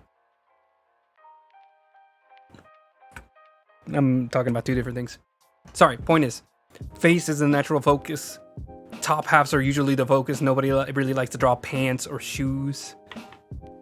Sorry, some people like to draw pants and shoes. But generally, character artists, they don't really like to put that much emphasis on pants. It's kind of like a shortcoming of a lot of artists that I've seen. Famous ones, Rob Liefeld, you know, like everybody talked about, he almost never drew feet. But it's generally like something you see on a lot of artists, especially when they're not like super all about, you know, like showing every aspect of a character. Like I know Mike Mignola loves the cloud things and shadows. It's always, you see the face of the Hellboy, and then, you know, a little bit of the shoulders, maybe a little bit of the chest, and then it starts to just slowly turn into shadow. It's just generally a quick and easy way to get a character to stand out, and literally just the important parts of the character. You know, Hellboy, horns, big hand, coat, red skin. Maybe you can have a little bit of fun with the tail because, you know, like it spirals up, it spirals down, but you know, that's depends on, you know, what's going on.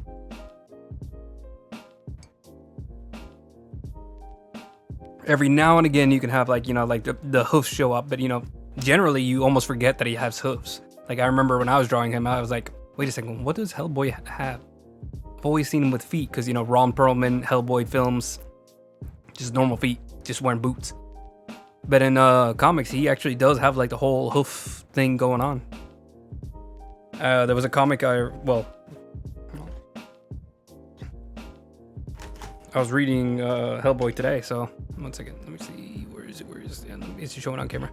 Yeah, I was reading Hellboy today, and there was a drawing in there where I was like, whoa, those are really detailed hooves. They're like super stylized hooves and like detailed as like hooves would be in real life. Oh my god, hold on. Camera's freaking out. Did not like that new lighting.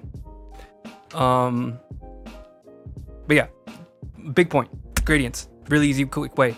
Just slap them onto a character. It pulls out the face a little bit more. I might erase it a little bit on the arm because I do want that like the visage of the arm to be there. But mainly I just wanted it to like transition softly, especially that back leg, or that leg like towards the right of the canvas.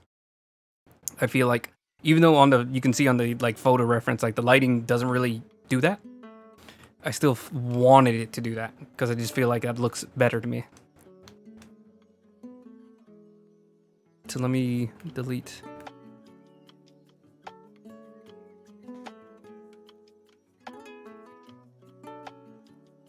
Before I delete it, let me check. Yeah, let me just do a little bit of a tweak because I noticed something. I think we can delete this one. We can keep this one that we were working on. I just noticed that this transition wasn't too good.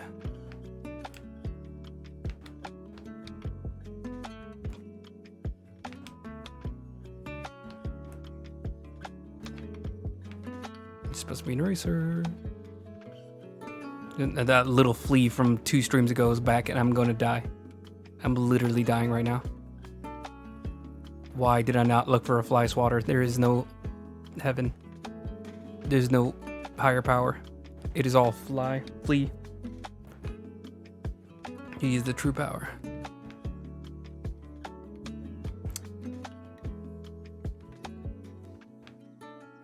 I have a hotkey to spin the canvas and it's still annoying to have to fix it.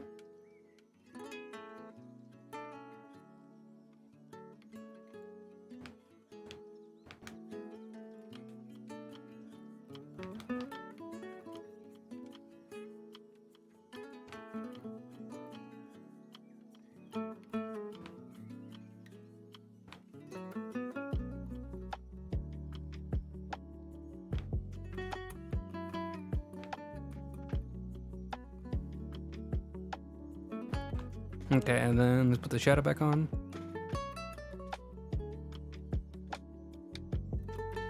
Oh, whoops, I accidentally was on the wrong layer. Classic. Wrong layer. You know, you love to see it. Oldest trick in the book. Wait, does multiply change that significantly? Hold on. Not at all.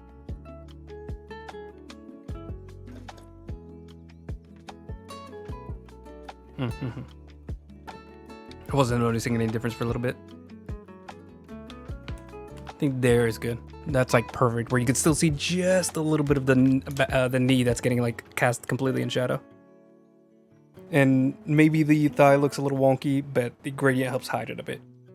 I don't want to, you know, like completely tear things apart. Ooh, trying to figure out how to get it to look right. Then we just got to do this little forearm. That's the only one that I feel like is just a little lacking. And I don't know what it is yet. I think maybe, like, I'm trying to stick to, like, the reference, but I think I need to go off the reference a bit. Just connect this little piece. Because it's looking a little bit too wonky to me. Just having it, like, not feel like a smooth arm. Like, if I had to, like, make it all one big piece, which I guess it should be, like, this is where I would put, like, the like, transition point. Just, like, right there. There would still be a little bit here because it's a separate muscle.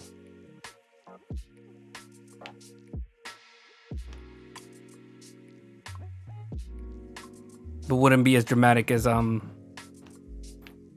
the, like, full transition of the vast majority of the arm, like, right here. But yeah, like, even if the reference is showing something else, I think I'm gonna keep it like this. Because again, the reference can't be, like, super accurate because it doesn't have, like, the context of the full, you know, outfit and his specific level of muscle. Like, he's got big old thickum arms. He's got decent glutes, but he's got big old arms. He's got some cannons. If he punched you, you'd probably just, like, puff into, like, a different dimension. Like, you wouldn't even feel the pain. You'd just be, like, in a different dimension instantly. Like, you just gotta, like... you just got banished. I forgot the name for it for a second.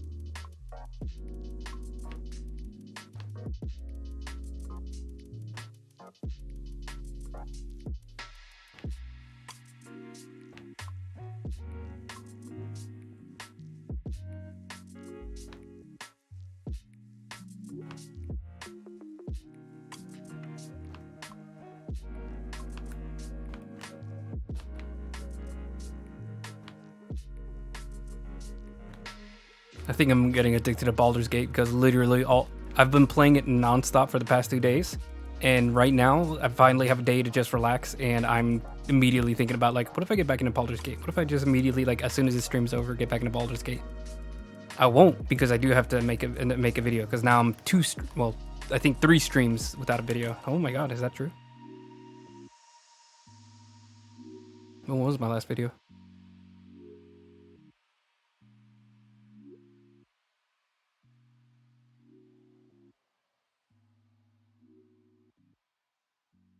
Just a moment. I'm looking at my videos. You should subscribe to my channel, by the way.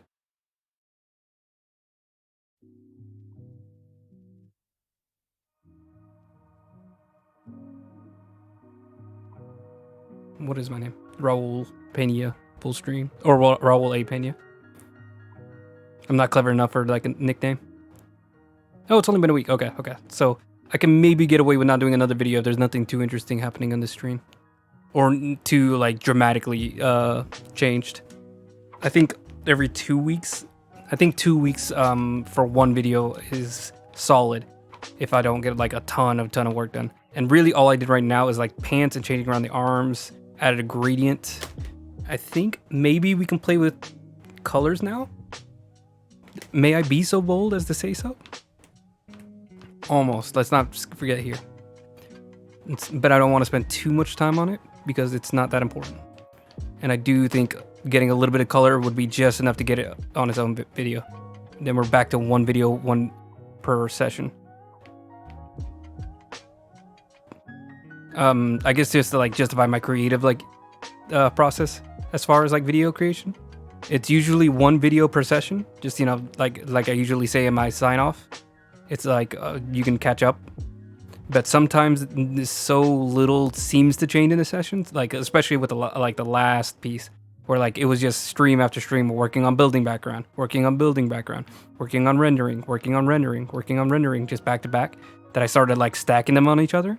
So then like you would go 2 weeks without a video, and then you would just get a ton of like shadowing done in one session, and it'd be like 3 videos crammed into one and sped up into like a 5-minute chunk.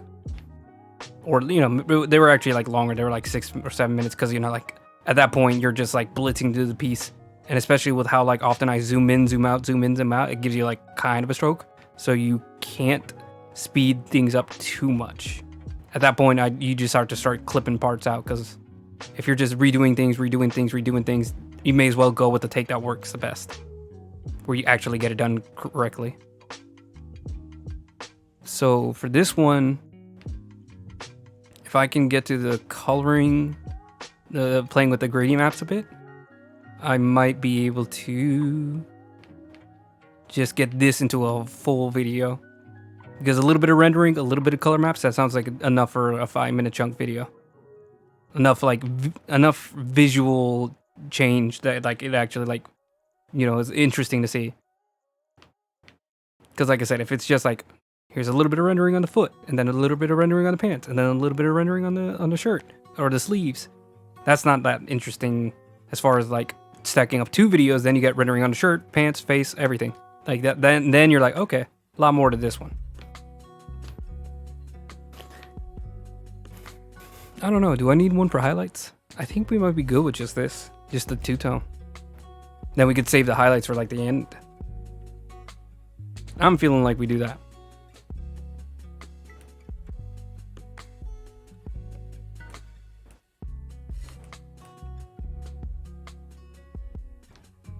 Yeah, I'm gonna do that, see how we feel about it in the next stream. Give myself a week to like sit on it. Oh, let me not get too excited. Let me look actually how the sleeve is looking.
It's looking a little too wild here.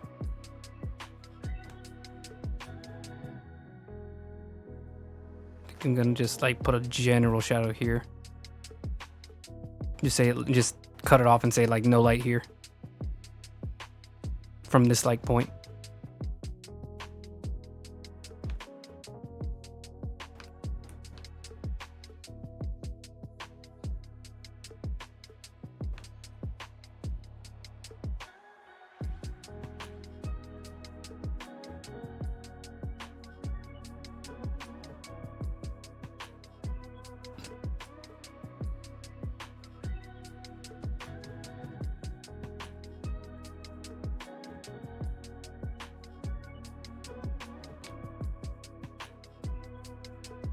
All right, I think we can stop there. Maybe not. I changed my mind again. I am so indecisive.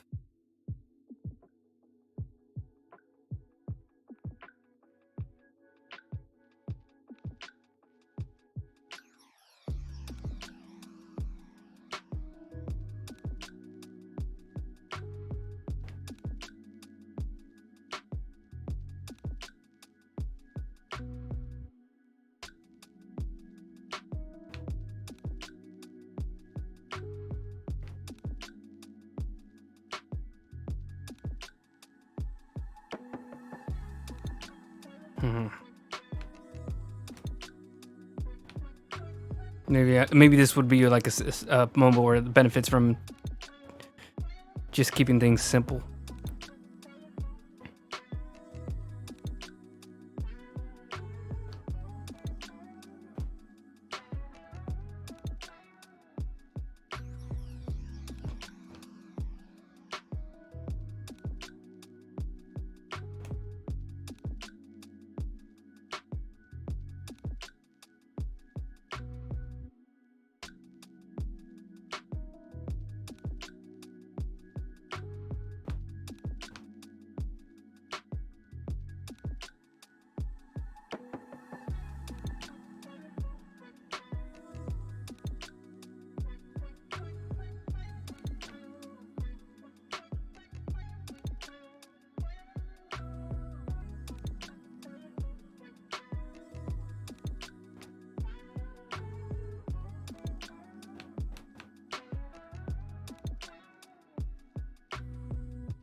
So for some reason the freaking roll up sleeve is giving me so much trouble. I don't know why, like it's looking so weird to me. Something about it's like it's lit too much, it's lit too little.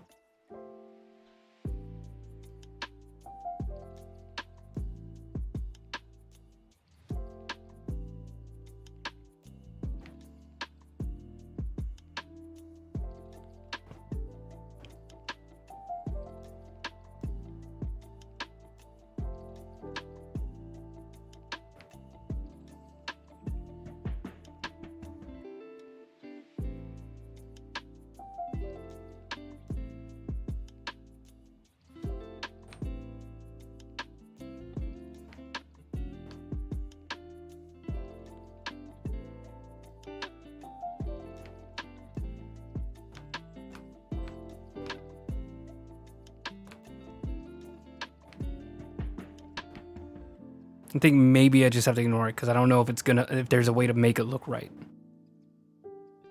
Because I think it's just one of those things where it's like it's gonna look weird no matter how I do it. Because it's just like a kind of like a messy looking thing anyways. Like even though I've like drawn it out, like I've already thought about like how the wrinkles all are going to be laid out, it's not gonna look pretty no matter what. Like it's like trying to think. It's like wildly curly hair. It's like no matter what, it's going to be a mess. But that's kind of the point. Like, it is a messy thing. So like my eyes getting distracted by it kind of makes sense. Okay. So now we're going to play a little bit with the gradients. I don't know if we're going to keep these gradients, but we're at least going to have a little bit of fun. So I'm going to try to cut and paste everything. Well, let's put you outside of the group.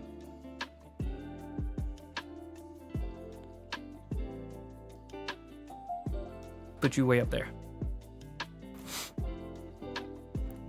Then we're gonna cut and paste everything. So like I did with the last,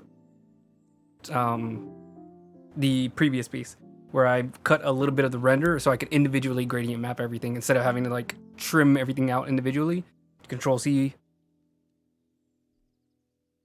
And well, Control C, Control. I'm gonna duplicate this. And then I'm gonna turn this one off. Well, no. Okay, so sorry. I'm gonna keep the original, lock it, make it invisible. Then we're gonna cut it out. So X. No, that's not what I want to do. Oh, now I remember. Sorry. I forgot the organization. Select from opaque, replace. And we're gonna cut it out of the render. Where's the render? Copy our renders. X. I'm gonna Control V. So that's the hair. We're gonna put it right on top.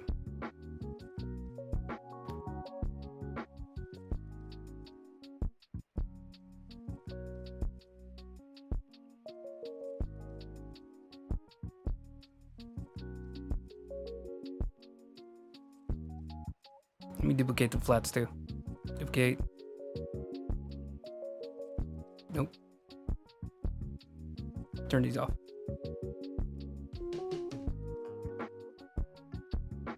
Then we put that here. There we go. Select, deselect. No, I said deselect. Thank you. All right, now we're gonna grab the skin, Control C. That's not what I'm trying to do. What did I press Control C? I meant to click select from opaque, replace, cut it as a copy, put it here. Select for the metal bits, select from opaque, replace, grab the render, Control X, put it above the metal bits. Tie, select. I'm just gonna keep doing this for each piece until the render's completely cut apart and placed onto each individual piece. So the tie gets their render, the shirt gets their render, the suspenders get their render, especially the suspenders. Select from opaque, place, Control X, select from opaque,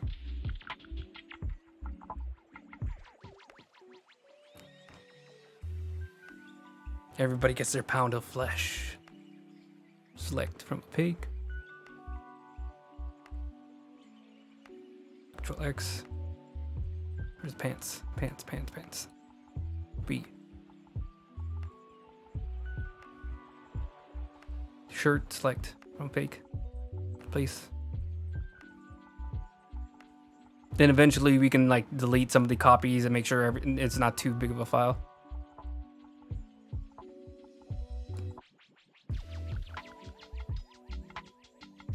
I think that's pretty much it. Let's see, anything left in the copy of the renders? The skin, I thought I already did that.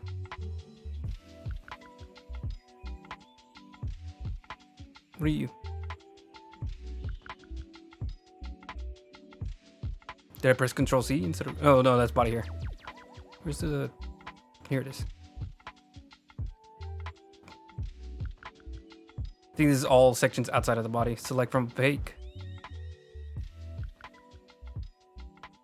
There's like a little gap in between these lines, but I think that should be fine. Let's go and delete it. Select, delete, deselect. Yeah, just a little bit of like here and there, but that's not too bad. Okay. So now that's deleted. We still have to copy the renders if we ever need to go back. If I ended up doing something completely wrong.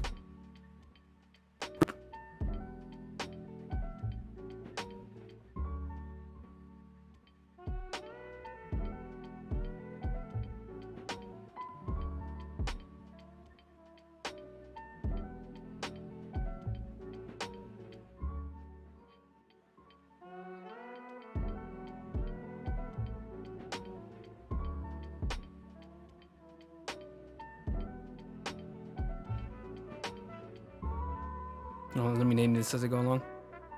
What are you, hair? Yeah, that's hair. Is he not showing up? Why does it look invisible?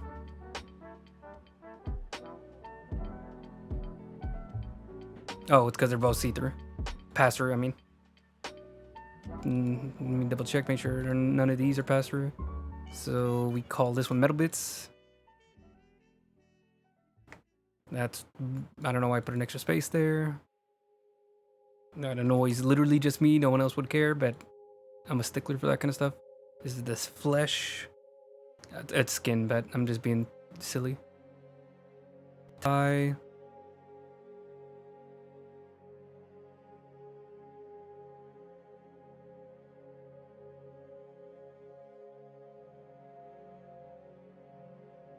There we go.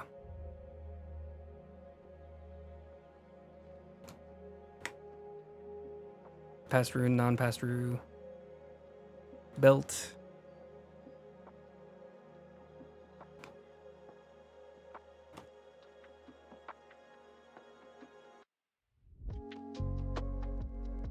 Just two more. Pants.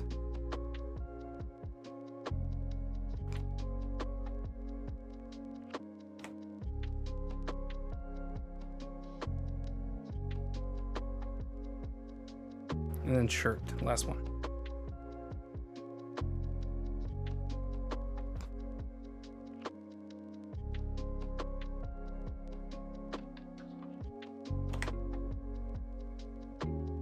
There we go. Now we can start doing the gradient map for each and every one. So let's start from the bottom. Let's go with the shirt.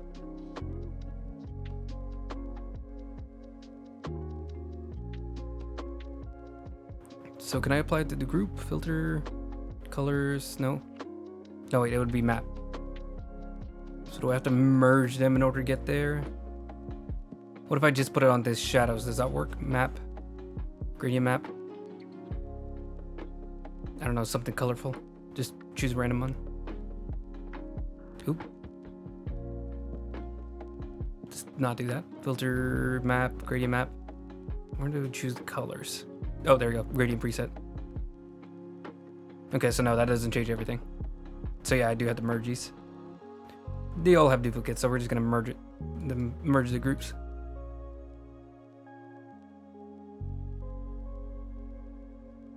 There might be a smarter way to do this, but I'm not that smart. I just say things in a confident tone, and it ends up working out sometimes. All right, now we can do it. So filter, map, gradient map. So starting with the shirt. He looks cool in the black on black, but that's not what we're going with. Now he looks funky. All right, so he has a pale blue shirt. Let me go ahead and pull up the reference for this part now. You can go away. We're done with the render. He has a plaid shirt, which I don't know why I didn't think about that originally. But that's okay. We're gonna go with like a pale blue. We can maybe just draw on the plaid later. Filter, map, gradient map. Choose gradient. Let's see. What is happening there? Oh, I chose the wrong one. I meant to choose this.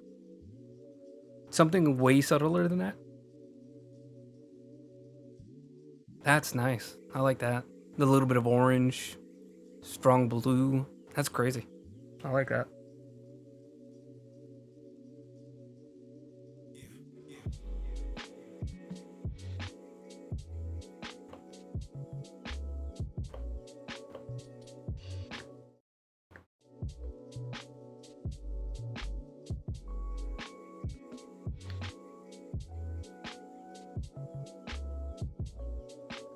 One second, let me skip the song.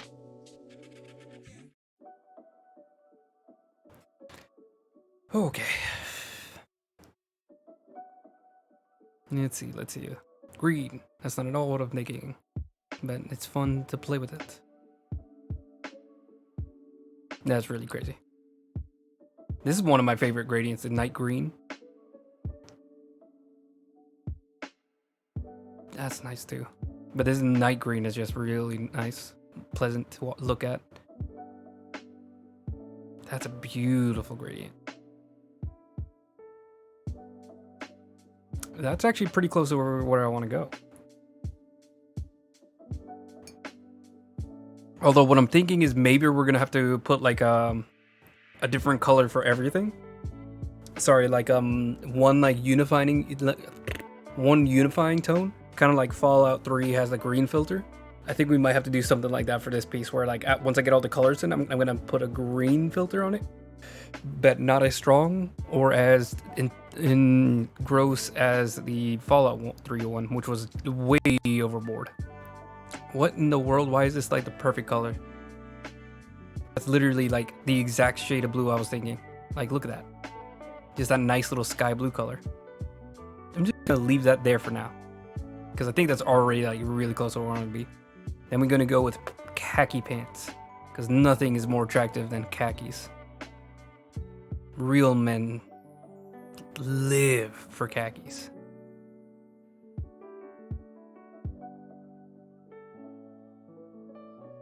He's got purple pants. He's the Joker, baby. Weirdly fits in with like almost the exact same tone of his shirt. Warm skin. He's wearing flesh. That's close. I don't know if any of these have like more of a khaki tone. We're gonna have to like tweak them. It's sticking to like the darker parts. I guess because they are. I did put the pants darker. I think I was thinking that he had like brown pants, like burnt umber pants. And I just completely ignored the fact that his pants are actually brighter than his anything really. But we can also maybe tweak that. Maybe we can just make them darker pants, because I think that would be in like a nice contrast.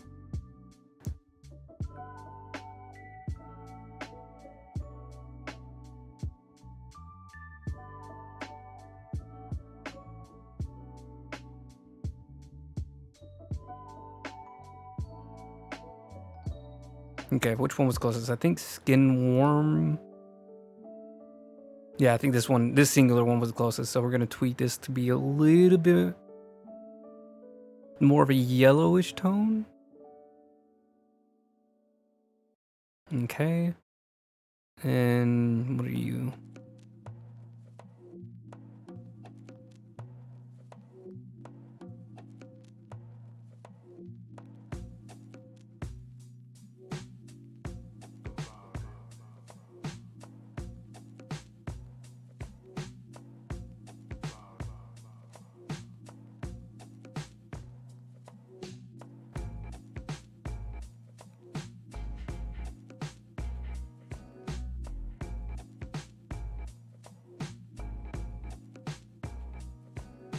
Trying to get that right tone.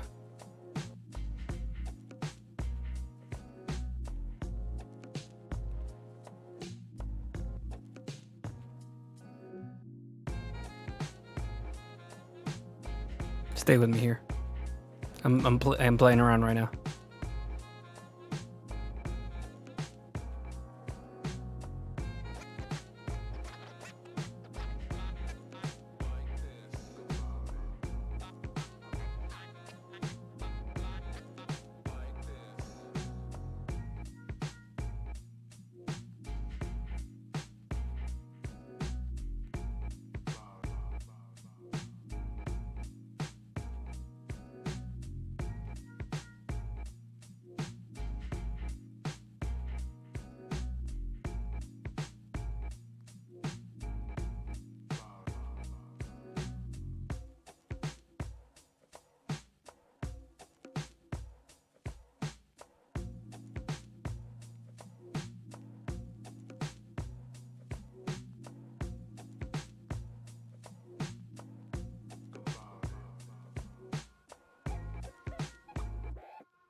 Maybe instead of this blue tone, maybe more of a rosy tone.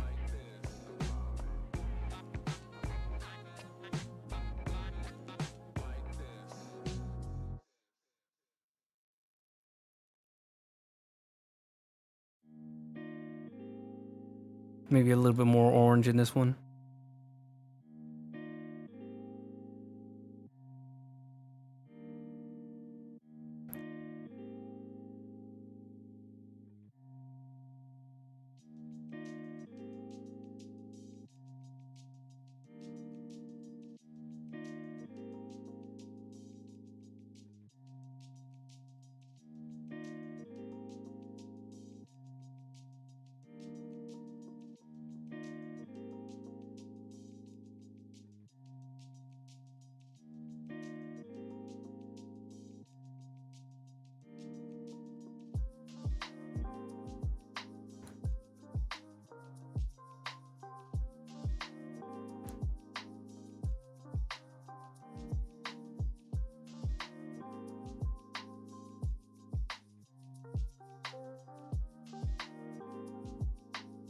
Interesting. Ooh. So kind of this weird mix of like blue, pink, red, gray, yellow, orange. So it still looks dark, but it's also got like a little bit more of like that lively tone of that like bright khakis. But it's also not like blindingly bright because again, this is going to be the part that's like swaddled in shadow. Is there any way to make sure that the like the gradient isn't like... Is there any one of these that like preserves more of the color? Normal. Screen. Screen avoids it entirely. Overlay? Overlay is interesting. A little bit preserving too much of the color, like emphasizes the color way too much. Linear burn versus multiply. I think linear burn we're gonna go with. Versus multiply. They kind of are identical. I don't know if there's any difference. Hard light. Overlay. Dissolve. That's definitely not what I want. Darken and multiply, are those different at all? No. Addition. No.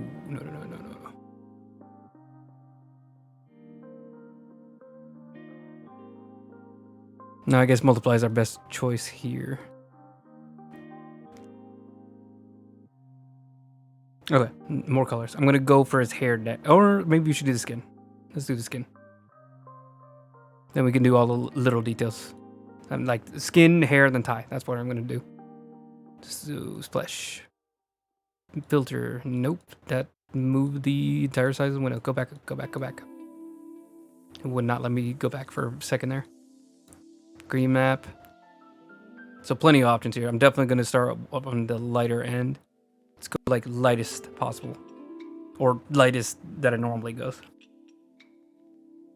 He still almost looks tan here. But maybe that's the hair that's distracting me. Let me just do them both.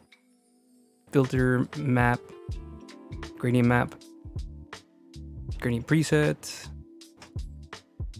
This rosy color is almost perfect. I think maybe just like a bit more orange in it though. Pop. Metallic air. But it's not a huge variety of shades, so it's not like it doesn't have like a lot to play with.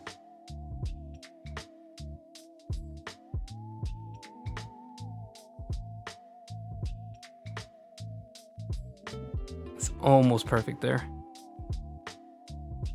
I think I'm gonna go with this one here and just add a little bit more orange. Nice little purple shade. Can I make this like mid-tone just a little bit more orange?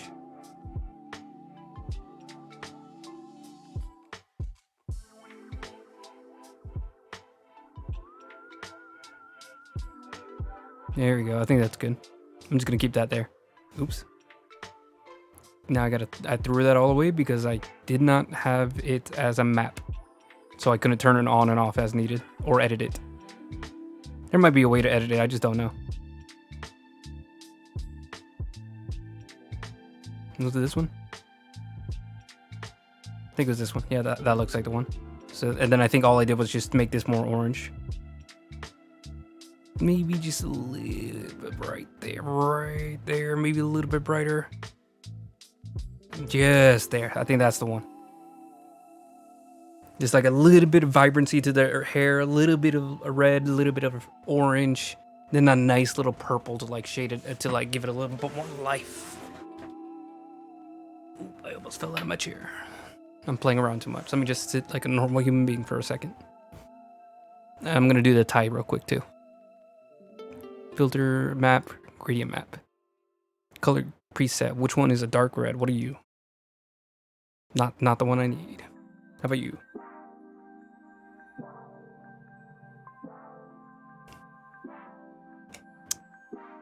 Let's try this one, but make it like way more bright. I might even just like take out this dark right here, make this blue the darkest shade, bring this red way closer, a little bit more color, vibrancy to it.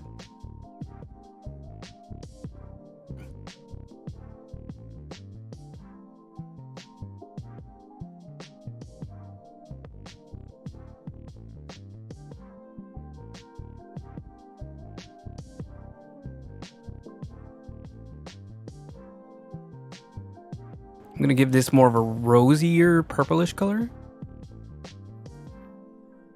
Perfect. And this blue, maybe just a little bit darker, a little bit more purple. Or actually, it's already plenty dark. Maybe a little bit more purple. And then maybe a little bit more saturation, just a twinge.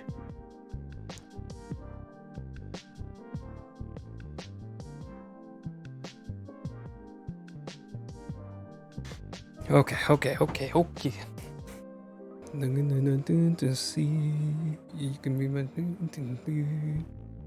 every time I wake up. 2020 vision. You Cupid hit me with precision. I'm wondering if you look both ways before you cross my mind. Can I get a kiss? And can you make it last forever? I'm about to go to war. And I don't know if I'ma see you again. I said, okay, sorry. I don't know why I started doing that. Okay, skin. So let's see. This bright tone. What if you make it like pure white? That actually feels more accurate. And I guess the shadowy part, is this the shadowy color? What if you make it like bright red? Nope, that's part of the light color. What about you? Are you the shadow? Yes, okay. So I would put it maybe slightly rosier. So a little bit more of a purplish or red violet. Just a tiny bit, Maybe a tiny bit darker. Like there. How about that? Interesting. Then I'm gonna have to do the eyes too. But I might do that on like almost like the highlights, just add it all after.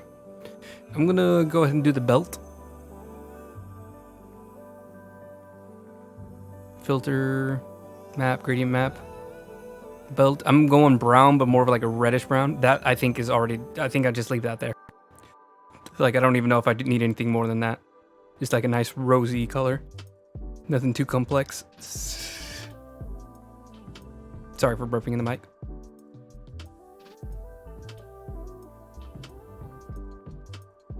Metal bits. I think that's another piece.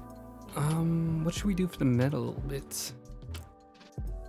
So that's basically going to be the little clips on the suspenders and the buckle. So all the metal pieces on the suspenders and the buckles are the metal bits.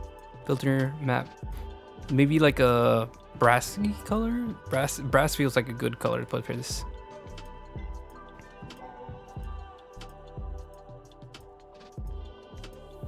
That's crazy. This blue also feels right. We're gonna keep that in mind. Diffuse blues. I'm wondering if we could find like a good like brass type color. This is interesting.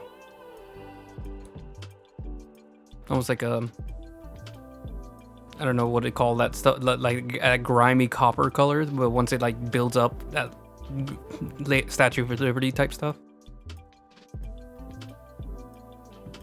I might keep that one. That's like a very vibrant, like bronze copper color.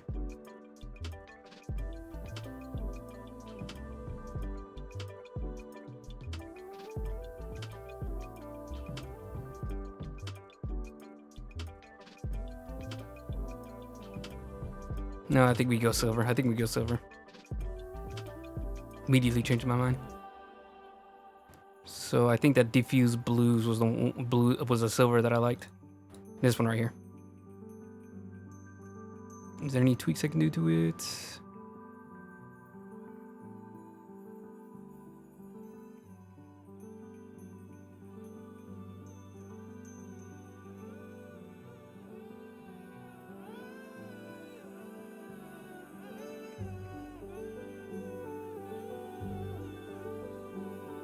Then we could just add like a little bit of a highlight glint to it.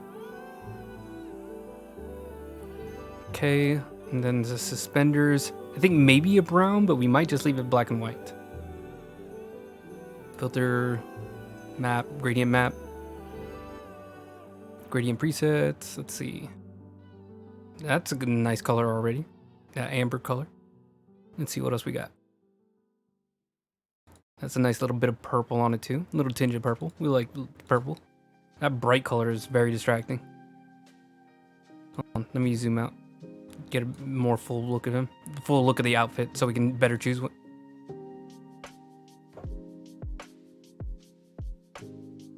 Okay, so let's see. So that one's a really good one right out of the gate. Amber oak, autumn oak, I mean. Definitely not purple. Definitely not that. This is the brightest tan we can do. We can go even brighter from there to make it match with the khakis. I think this rosier purpley color kind of looks nice too. I don't know.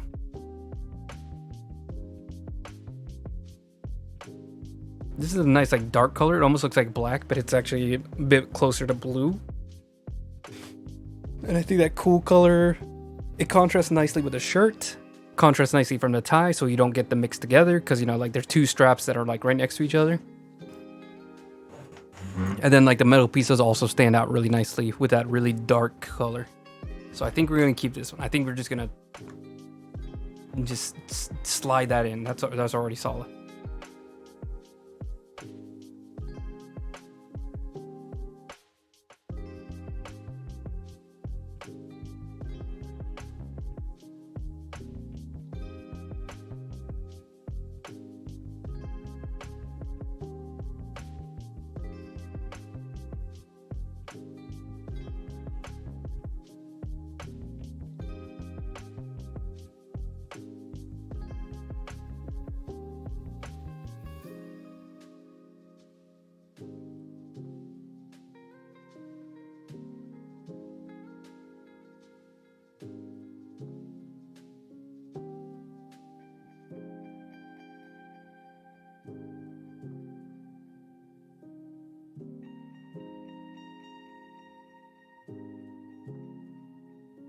Why is this one just not showing up?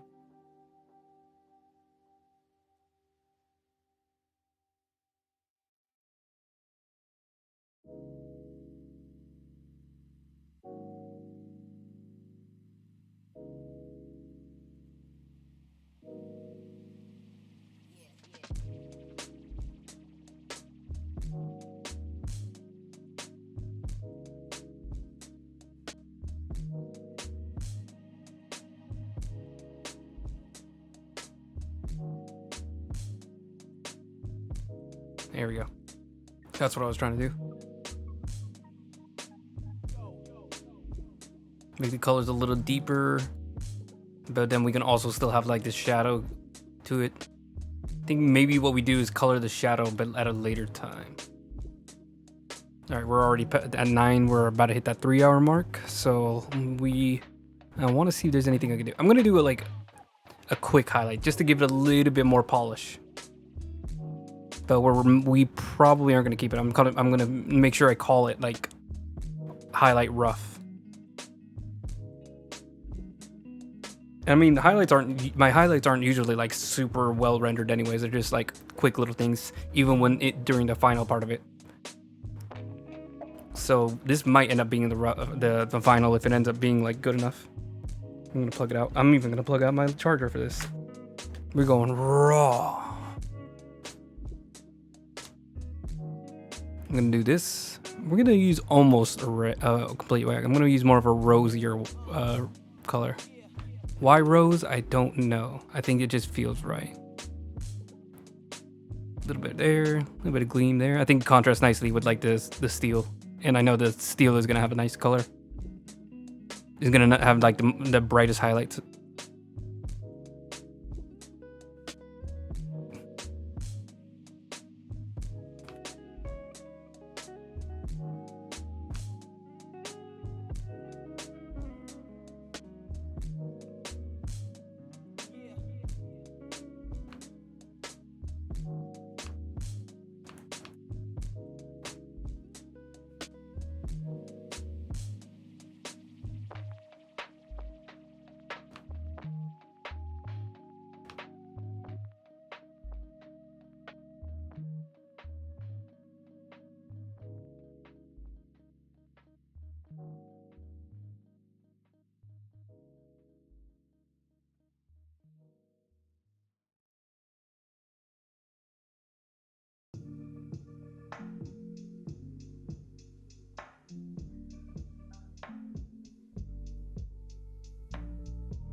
Sorry, I'm trying to find a good there we go. Hard light, I think, is the one. That's a great highlight color. Or highlight blending mode.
There you go. I think that's pretty much it. Just an extra little gleam on everything. Then I think next time we gotta do the eyes and teeth, make sure they have their own like flats. And then we might be able to start some background painting, honestly. Probably some tweaks to the gradient maps, that way we can get a little bit more here and there. Like I might add a little bit of a blush on him, maybe not, we'll see. I also need to do the buttons, they need their own flats. What else? I can't really see anything else that needs to change on him. He's already looking pretty solid. I might do an additional like highlight layer, or maybe is it like a lighting. I might do what a lot of those freaking a lot of Instagram artists I see, that they do like one like really strong, like I don't know what blending mode it is, but it's like a really bright light that they just shine on characters to make it really like pop. I'll look into that. I promise I will. I usually don't, but this time I definitely mean it. I definitely mean it when I say I'm gonna actually spend time preparing what I'm gonna do. I wouldn't lie to you on camera during a live stream. I would never lie to you. Okay, so let me go ahead and sign off. Thank you for being here for the stream. If you were here for maybe a few minutes, a few seconds, just took a look at my art and then immediately was like, that was pretty good.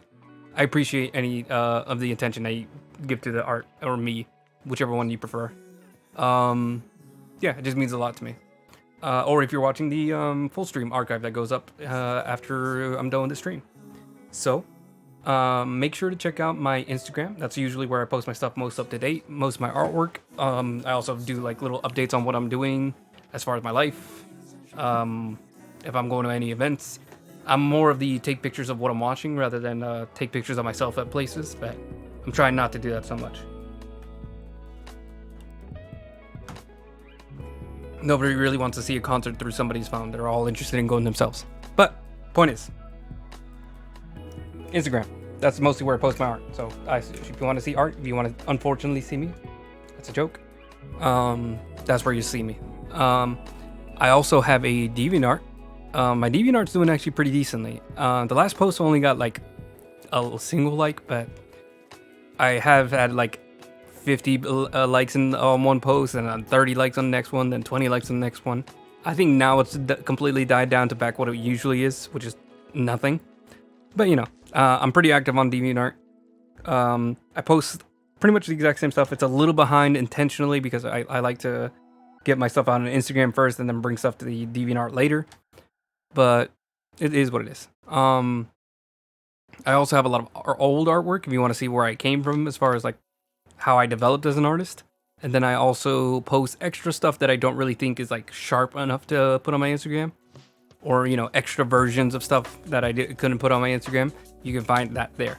Not too much, but you know, it's just, you know, like most of my art I end up posting to Instagram, but some of them are just like small little sketches that I don't really feel like sharing. I like to put like my best stuff out on my Instagram. Instagram. Then I have my YouTube channel, so make sure to check out my 2 YouTube channels. So there's the full stream archive, where you can see the full stream archived on YouTube for posterity. If you want to see, we'll just have it in the background and chill. You know, you weren't able to catch a stream because you know you're working Tuesdays and you can't do anything. I understand. I work at a weird time too. I work on weekends, which is super not great if you want to be able to meet anybody for things, but not the point. Then I also have my time-lapse channel, which is just Raul A. Pena, RAULAPENA. And that one has my time lapses of the streams, so you can catch up on the stream and you can watch it in like 5 minutes instead of the full, 2-3 hours long that we usually end up going for. I really like editing those because whenever I'm done with the piece, I do what I call a supercut. So a supercut is all of the time lapses cramped into one big video, and it takes maybe more like 10 minutes, 12 minutes. And those are very satisfying to watch because you get to see the entire creative process from the very first little sketch lines to the inking to the coloring all the way to the final touches. And it makes it look really, really cool. It makes it look like I know what I'm doing and I'm definitely not struggling and like just playing and slapping colors everywhere. So yeah, keep an eye out for that once the videos are done.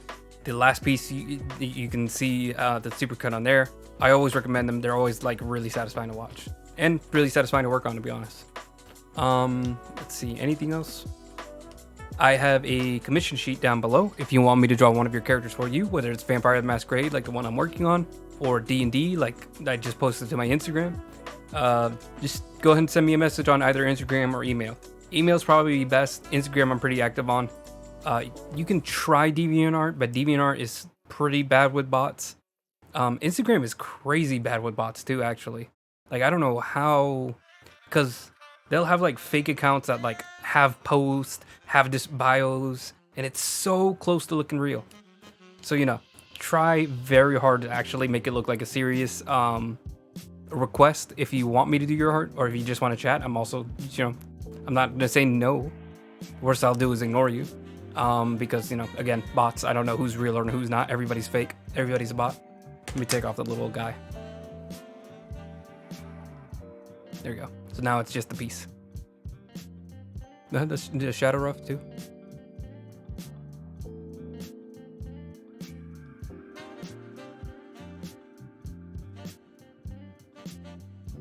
No, I'm trying to look for a nice one.